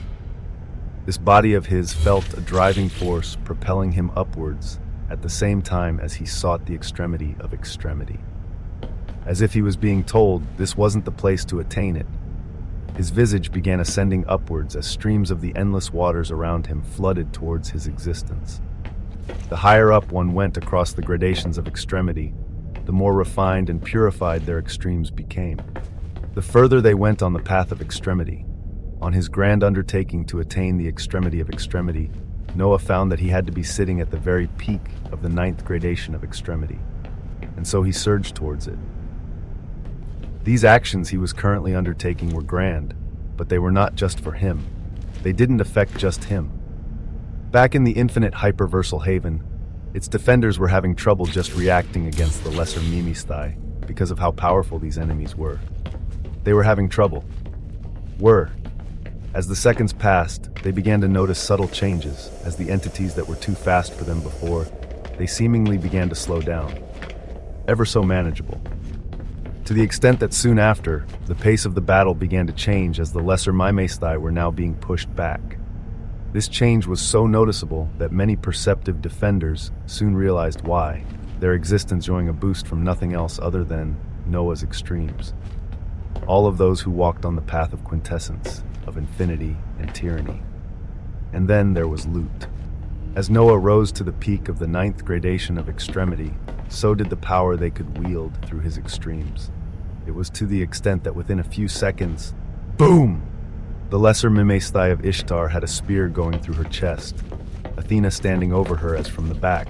Golden chains of dreams stemming from Eowyn held this lesser Maimaistai down. Ha!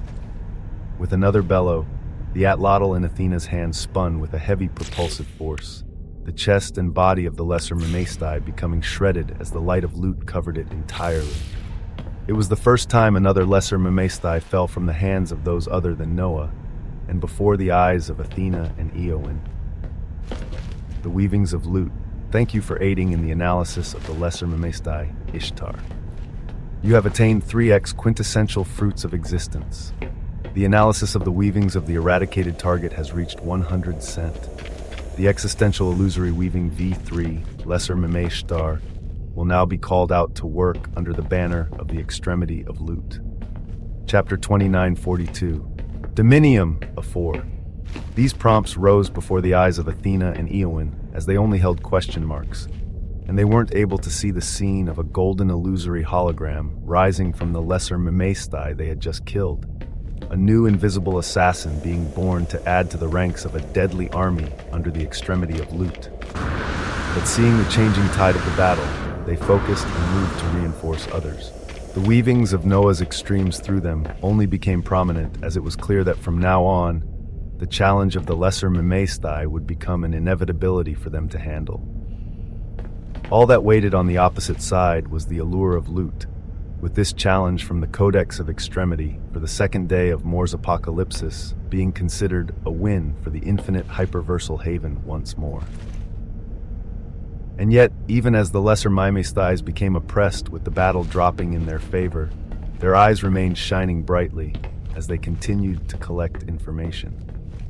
As they continued to grasp the weavings of the forces of the extremity of quintessence, as if the Codex of Extremity was planning for something even grander for the next day of Mor's Apocalypsis. And truly, in response to what had just occurred with the extremity of quintessence, the Codex was already on the move. It sought to cook up something profound to achieve its set purpose for the next day.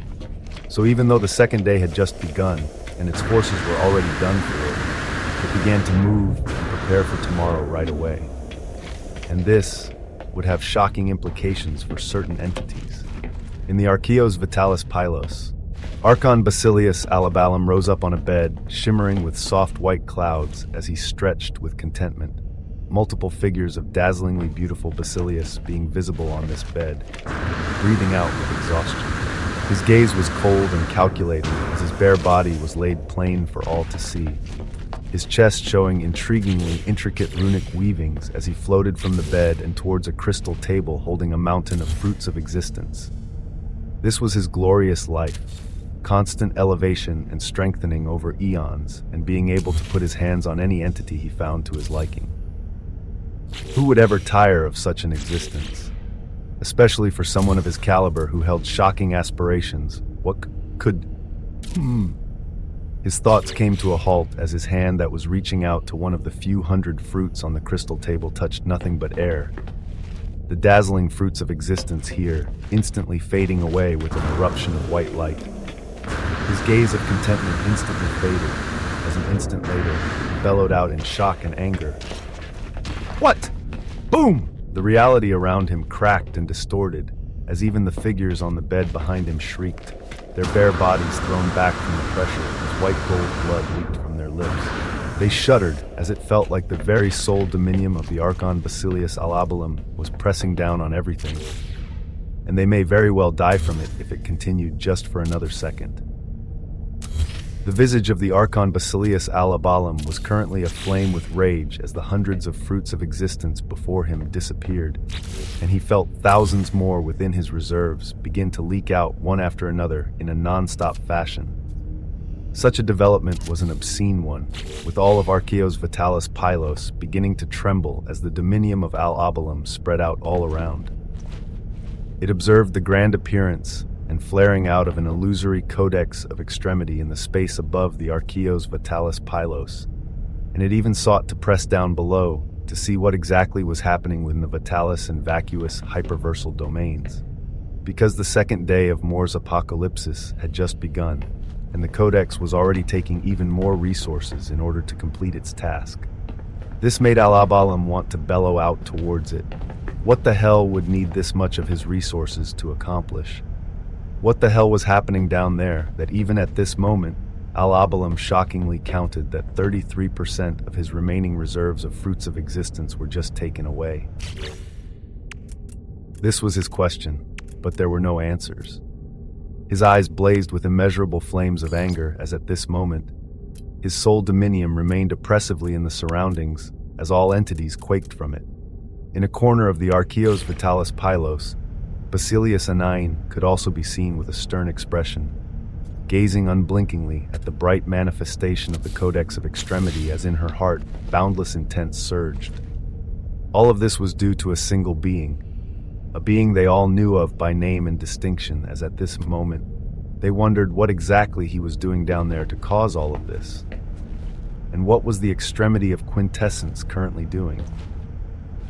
His manifestation within the waters of the 9th gradation of Extremity crossed distances that others would take their whole lifetimes to cross within mere moments. The waters around him became thinner as droves surged into him. His extremes accepted everything, as after a certain point, his moving figure seemed to become the center point of these waters. The chains of decastes of Extremity rising off their hibernating bodies trembled and became twisted. The branches holding barely formed. Fruits of existence shattered, dissolving into the waters of the gradations that then surged into Noah's visage. He climbed up like this while his records, existence, and extremes were being empowered all at once, until he finally felt his body slowing down and coming to a stop. He came to a stop as he reached the furthest reaches of the gradations of Extremity. His extremes vibrated with wonder, his will open to observe the ends of the gradations of Extremity, the extreme of these waters, the area that one had to cross, as on the other side, their existential dominium would be formed if ever one crossed.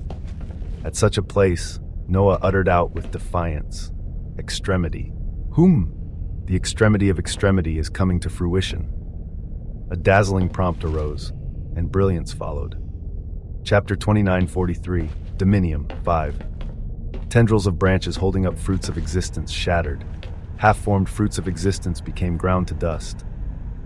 At the very apex of the 9th gradation of Extremity, Noah acted as the nexus who was swallowing all waters nearby into his existence and extremes, as the aura he gave off was awe-inspiring. But what really mattered was within. What really mattered was the concept he was now expanding, and what its effects would be on all of his other concepts. The Weaver of Extremity is expanding the very concept of extremity. Its weavings speak to you and wrap around your existential extremity authorities. Its weavings wake from an endless slumber and begin suffusing into your records, extremes, and existence. From the moment that the Extremity of Extremity began to wake, Noah's quintessence became ever brighter. Infinity radiated an even grander blue sheen, and tyranny and the protagonist pulsed with excitement. Loot remained silent as its gilded light became all that much more brilliant. Extremity, the furthest point, the utmost end of something. So what did the extreme of an extreme even entail? It was the extremity of paradox gazes on with anticipation. Paradoxical. Such a concept was paradoxical as to put it in perspective. The awakening extremity of extremity was having its authority course towards all of Noah's concepts. Not just his concepts, but also his existence and records. And at the same time, the extremity of extremity is not a concept that is attained unless it is existential. The moment it began to form, its authority was already far above others, as Noah felt the breadth of his soul get squeezed once more. The thousands of quintessential fruits of existence made space. But it was still a heavy concept coming to fruition, as in its conception, it radiated an existential light. A light of profound wonder that cemented Noah, who quite literally stood at the very extreme of the gradations of extremity. The changes caused by the advent of such a thing were not subtle at all. Noah feeling the rapid expansion and elevation of all of his authorities as the extremity of cheats nods with appreciation and curiosity, while grasping the tendrils of authority of the extremity of extremity. Tendrils. Their colors were deep and ancient, as they could best be described as Stygian. The newly rising existential concept was bathing everything within Noah with these Stygian tendrils of authority, as some of his extremes reacted very differently compared to others. Cheats went outside the norm to grasp the Stygian tendrils of the extremity of extremity, layering itself on top of it for the purposes of elevation as the two authorities clashed and rebuffed. The rousing will of the extremity of extremity gazes coldly at the extremity of cheats. Its purpose was a singular one. Its desire as a concept was a simple one: to achieve the utmost extremes of all extremes. All extremes, under the banner and empowerment of a single extreme. But when another concept played with tendrils of its authority like so, the extremity of cheats gazes calmly at the burning existential authority of extremity. The extremity of cheats beckons as the authority of the extremity of extremity. Noah's will buzzed as he experienced the shocking scene of the Stygian tendrils of authority of a newly forming existential extremity authority, actually moving uncontrollably and sinking into the extremity of cheats. What was this? What was even happening? The extremity of cheats absorbs the existential extremity authority of extremity and tells it not to think too much. For cheats to live up to its extreme, doing something like this is only natural. It was supposed to be the singular spotlight of a newly forming concept of shocking proportions, and yet such a moment occurred where even this forming extremity of extremity had to pause briefly. But it could not place a rebuttal, as the extreme that had made a move could truly only do so if it was living up to its name to an extreme extent. And this single scene gave a glimpse into the currently quantifiable boons of the expansion of the extremity of extremity that Noah had expanded, the elevation and revolution of all of his concepts to a level that even he couldn't imagine. The extremity of extremity may not bring and show the most profound changes itself right away, but it would bring the most spectacular changes to every other extreme. The extremity of extremity gazes at the existence who has called upon it. As a concept, others have called and expanded it. Your worthiness for extremity does not even need to be questioned, as the extremity of extremity begins fully assimilating into you. Some stupendous prompts came forward as Noah's will buzzed, wisps of information being revealed that showed likely entities at the existential dominium realm may grasp and hold the extremity of extremity. But here was Noah, still within the gradations of extremity, grasping it. His worthiness didn't even need to be questioned. So the extremity of extremity fully assimilated into him, as far from being just a concept. It sought to take what was known as Noah Osmont to its ultimate extremes. Your lineage is going towards its quintessential extremes.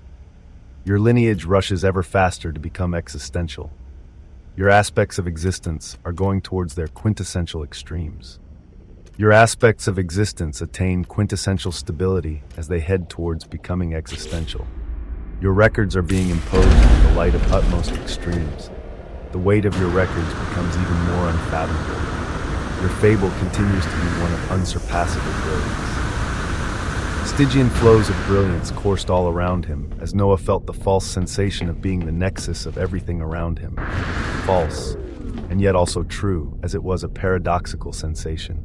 And yet the effects remained true as he felt his blood boiling, as he felt his body, origin, and soul boiling. There may have been many ways for others to cross the gradations of extremity and climb above them to attain the existential dominium realm. But the pathway Noah was taking, it was hard to say if it was one that had ever occurred before. Chapter 2944, Dominium. Vis. Those who enacted their existential dominium were not entities to be taken lightly. Noah was very hurriedly about to knock on the doors of such a stage, but there were others who had been in it for eons. and such beings were currently his enemies. Not any common being among those in the existential dominion realm, but those distinguished as archons, away from the brilliance of Noah, knocking on the doors of existential dominion, within the Archeos Vitalis Pylos. The visage of Archon Basilius al-Abalim floated at the very peak of this domain as he stared at the illusory manifestation of the Codex of Extremity above. He could still feel his connection to the Codex itself, and the fact that as of right now, it had only stopped taking fruits of existence once his remaining 50% were taken away. 50% of the reserves of an Archon Basilius. Such a number was a heavy one, as it left him exposed to his enemies.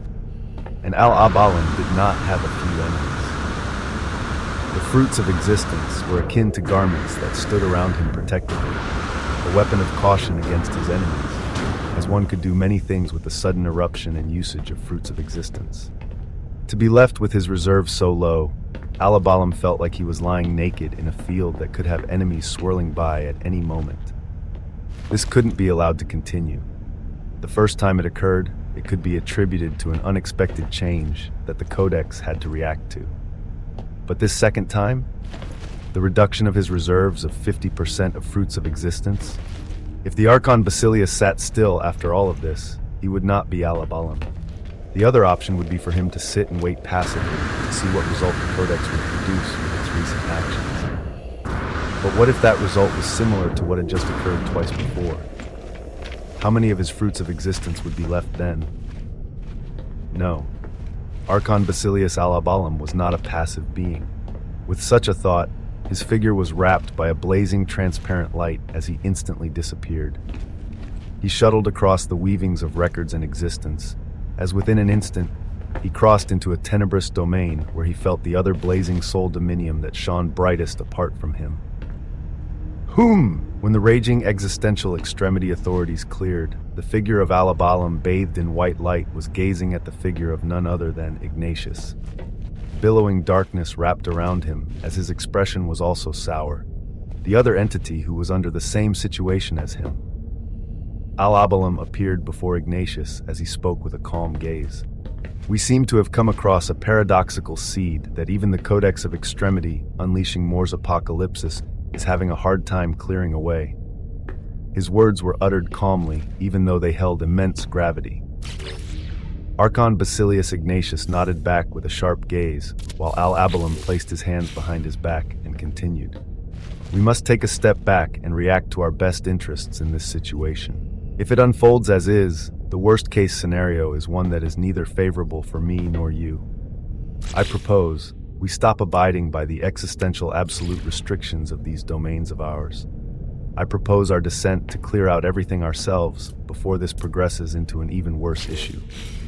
Terrifying words echoed out as the pupils of Ignatius burned with dark flames.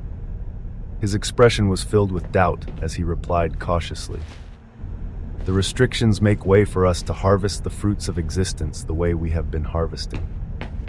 Violating the restrictions will hurt the domains themselves and make it so that we cannot harvest anything for the next 9 eons. There were intricacies behind everything that occurred. If they violated that which should not be violated, it matters not. Al-Abalim waved his hands dismissively as he gazed down before him. My enemies are your enemies, since we occupy the same lands. If they find out our resources are being depleted this much, they will swarm and devour us whole. We have been bleeding a great deal. Let us stop this bleeding, and we can come out of the other side stronger. To break the restrictions, it will have to be the both of us. His words were undeniable. Ignatius remained silent briefly before his eyes lit up with darkness, becoming resolved as he thought of his own legacy. Will we still have enough to pay our tributes for 9 eons? A question only the two of them would understand, and Al-Abalim shook his head while replying. Maybe for half of those eons. The other half, we will have to find other means to make sure no injunction is filed against us to strip our control of these domains. We could set off to do that. Dangerous as it may be, it will ensure survival and control. What? The mind of the Archon Basilius al-Abalim was made up as all factors were considered, and since they arrived at such a junction, Ignatius could do nothing but nod his head. Very well. An irreversible decision was made. It was a heavy one, as it showed. Entities following the existential soul dominium were not to be underestimated. And as the two archons came to this decision, back in the Archeos Vitalis Pylos, the visage of Bacillus Anain gazed at the illusion of the Codex of Extremity as if she were reading the weavings of the skies themselves. Her expression coming to a resolution as she affirmed, Archon Basileus al-Abalam had truly left. The action of his leaving right after this event meant too many things to her, as after an instant, it affirmed her resolve. She placed her hands on her chest as her eyes closed, a terrifying dominium spreading around her and covering her entirely as within moments, nothing of her weaving could be discerned. In such a state, she spoke as she sent a message out. Things have changed. He may very well be at his weakest right now, both him and Ignatius. The time to move is now. Her message fluttered into and out of existence as it went towards a destination only she knew. One being after another made their move at this moment, as their dominium sought to encompass everything. And the entity whose dominium had not even formed at the center of this all. He was enjoying the empowerment of the extremity of extremity, as all the ridiculous things he could do before were about to be made entirely too broken. To the extent that in the midst of his elevation, the following prompts washed over his will. Your infinite forge is going towards its ultimate extreme. Within your forge, the authority of the fruits of existence has seeped in abundance as it seeks to replicate it. Chapter 29:45, Dominium 7. The culmination of too many things was occurring all at once. Noah had to analyze it all, categorize it, and assimilate it to put it to its full usage with as much efficiency as possible.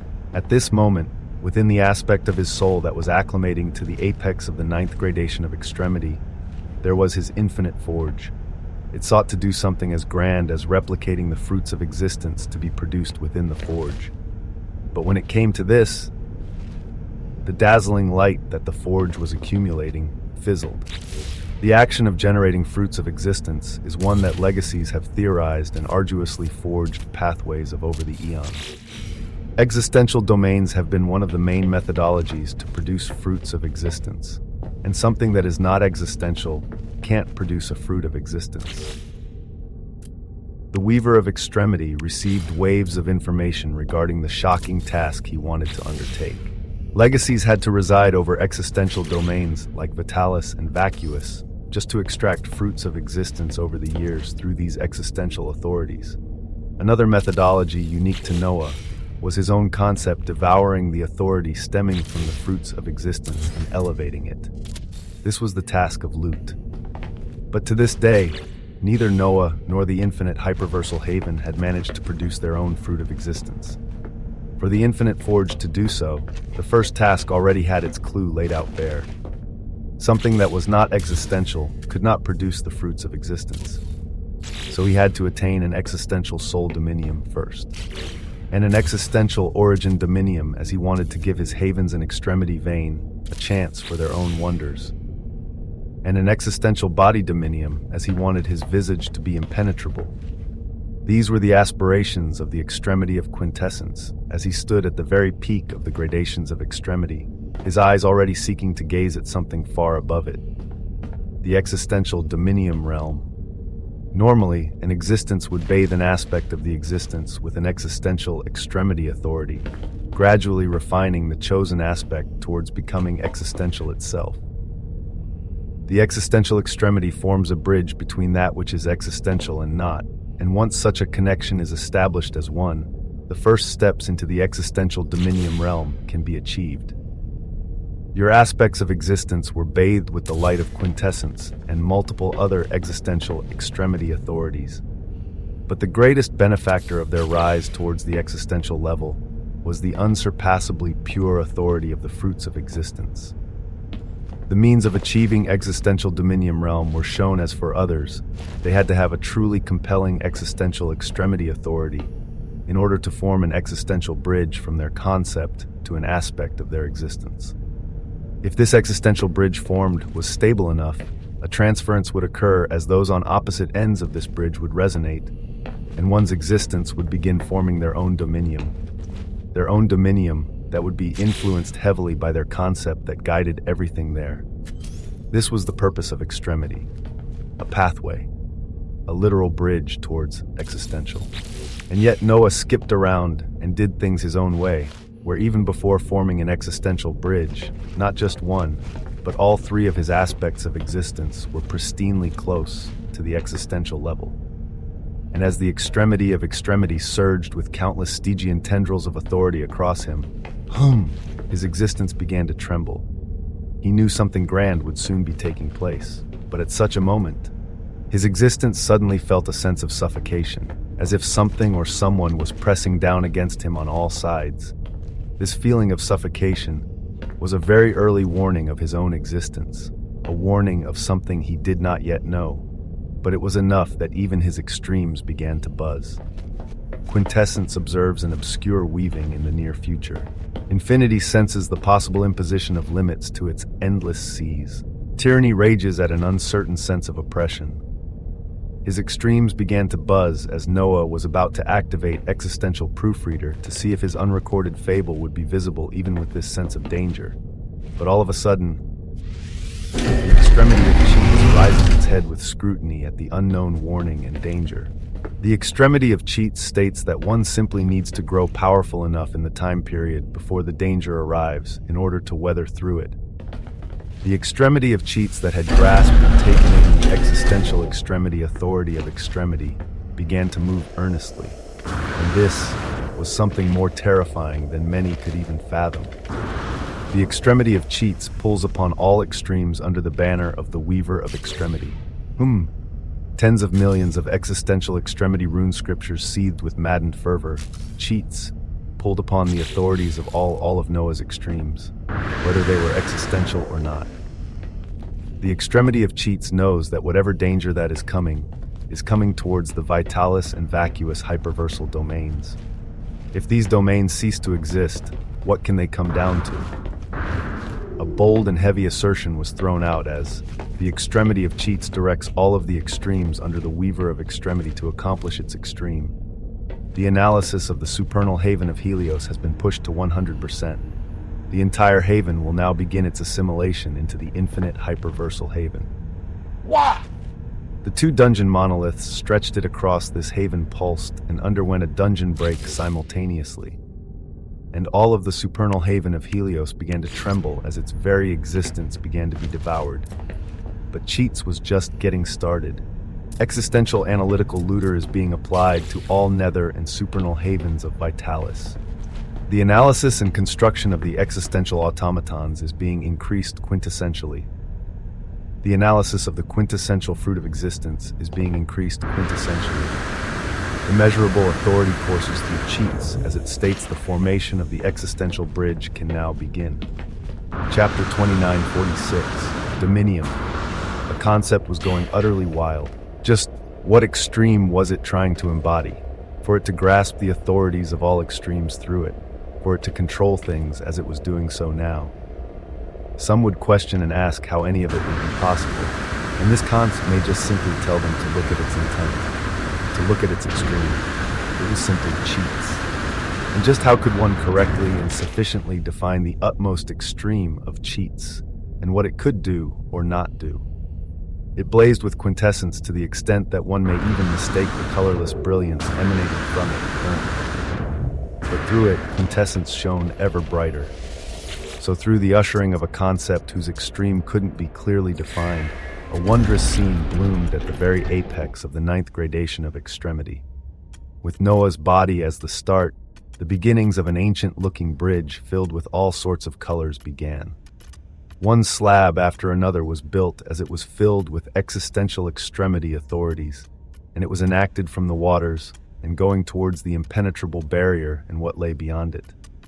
As if through this bridge, one's existence would be baptized one final time with existential might, and one would arrive on the other side with an aspect of theirs gaining dominium. Noah's manifestation buzzed with brilliance in the waters of the gradations of extremity as outside of it. Within the supernal haven of Helios that was being distorted and swallowed freely. His main body seemed anchored in space, the weight of his existence spreading out for light years as above him. The illusion of a massive incandescent multicolored bridge began to form, its ends unknown. The columns of the bridge seemed to shine with an endless light of infinity and quintessence. The bearings of the bridge vibrated with tyranny, as the deck of the bridge was lined gold with loot and the protagonist. The guardrails and abutments connecting the bridge together radiated a profound existential light of the very concept of extremity as guiding all of them. The radiance of cheats that was not even existential in itself blared out with maddened grandeur. The existential bridge was being formed. A heavy dominion was coming, and while it did, an existential domain was also about to disappear completely. Helios was the first. Its analysis was complete, and the dungeon breaks had occurred as everything about it was swallowed up and channeled towards a single construct, towards a single land whose operandi was its own to understand, within the infinite hyperversal haven. The weavings of reality all around quaked, as this land accepted an entire haven of the Vitalis hyperversal domains. And this would only be the first, as the analysis of the supernal haven of Genesis has been pushed to 100%. The entire haven will now begin its assimilation into the infinite hyperversal haven. The analysis of the nether haven of dissolution has been pushed to 100%. The entire haven will now begin its assimilation into the infinite hyperversal haven, one after another, urged by Noah's concepts, made impossibly fast by the weavings of cheats. One haven after another was being fully analyzed before being devoured and assimilated into the infinite hyperversal haven. And this action held many meanings. Some meanings were not at all understood or planned for. Because as the infinite hyperversal haven accepted the influx of an entire existential domain, you are assimilating the source of an existential domain governed by its own weavings. You have assimilated enough of the source of the Vitalis existential domain to the extent of reaching the weavings of the Codex of Extremity in place to govern it. The Codex of Extremity. It was not something others could easily understand, but it was intricately connected to the existential domains its authority covered. So what would happen when one began swallowing the very source of this domain? A sharp, apathetic cry of defiance boomed out at such a juncture as above the havens of the Vitalis hyperversal domains, the illusion of an endless white book flowed. And yet, the analysis of the nether haven of Ellura has been pushed to 100%. The entire haven will now begin its assimilation into the infinite hyperversal haven. The assimilation of havens by the infinite hyperversal haven continued on without stopping. You are encroaching upon the weavings of the Codex of Extremity, an impossibility, a weaving of existence and extremes that should have in no way been capable of occurring. You may begin to encroach upon the authority of the Codex of Extremity and even weaken it, but it is surrounded by a blazing and impenetrable dominium that tightly holds on to it. Until all existential domains under this Codex of Extremity are assimilated, competing for the authority of the Codex of Extremity against the dominion controlling it is yet another impossibility. An influx of prompts came down as a shocking pathway was shown, and yet even against such raging waves of influx of authorities, the extremity of cheats raises the question, who decides on impossibilities? A daring authority that had been sitting back all this time began to move earnestly, and such earnestness was truly too terrifying, as it was unknown what results would be achieved at the end of it. But this was only one side, one part of the equation. There was the other side, the one whose dominium covered the Codex of Extremity. If an authority was encroaching upon it, of course, he would feel this. He would know this. In an indeterminate region of existence between Vitalis and Vacuous, Archon Basilius Alabalum was talking with Archon Basilius Ignatius when suddenly his gaze shifted from incredulity to immeasurable wrath and disbelief as he uttered out while his dominium began to run rampant. "Let's go." This was his intent. This was his will. But before it could even begin, "Father, we seem to have guests coming over." The intent of Basilius Anine was transmitted to him as his pupils constricted with interminable weavings. Chapter 29:47, Dominium. One unimaginable thing occurred after another.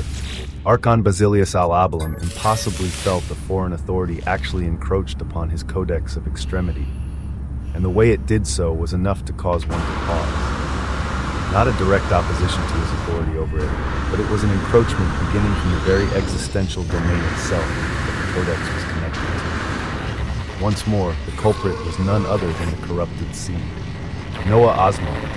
Yet before Archon Basilius al-Abalim could divulge even more thoughts towards this, an interruption came. Guests. When would his existential domain ever have guests? Anyone arriving at this moment would only be an enemy. Whom? His dominium pulsed as it read interminable weavings. And his expression and the expression of Archon Basilius Ignatius changed rapidly as the tanned visage of Ignatius uttered out with disgust. The leash dog Lithith. From the legacy of Lithith. The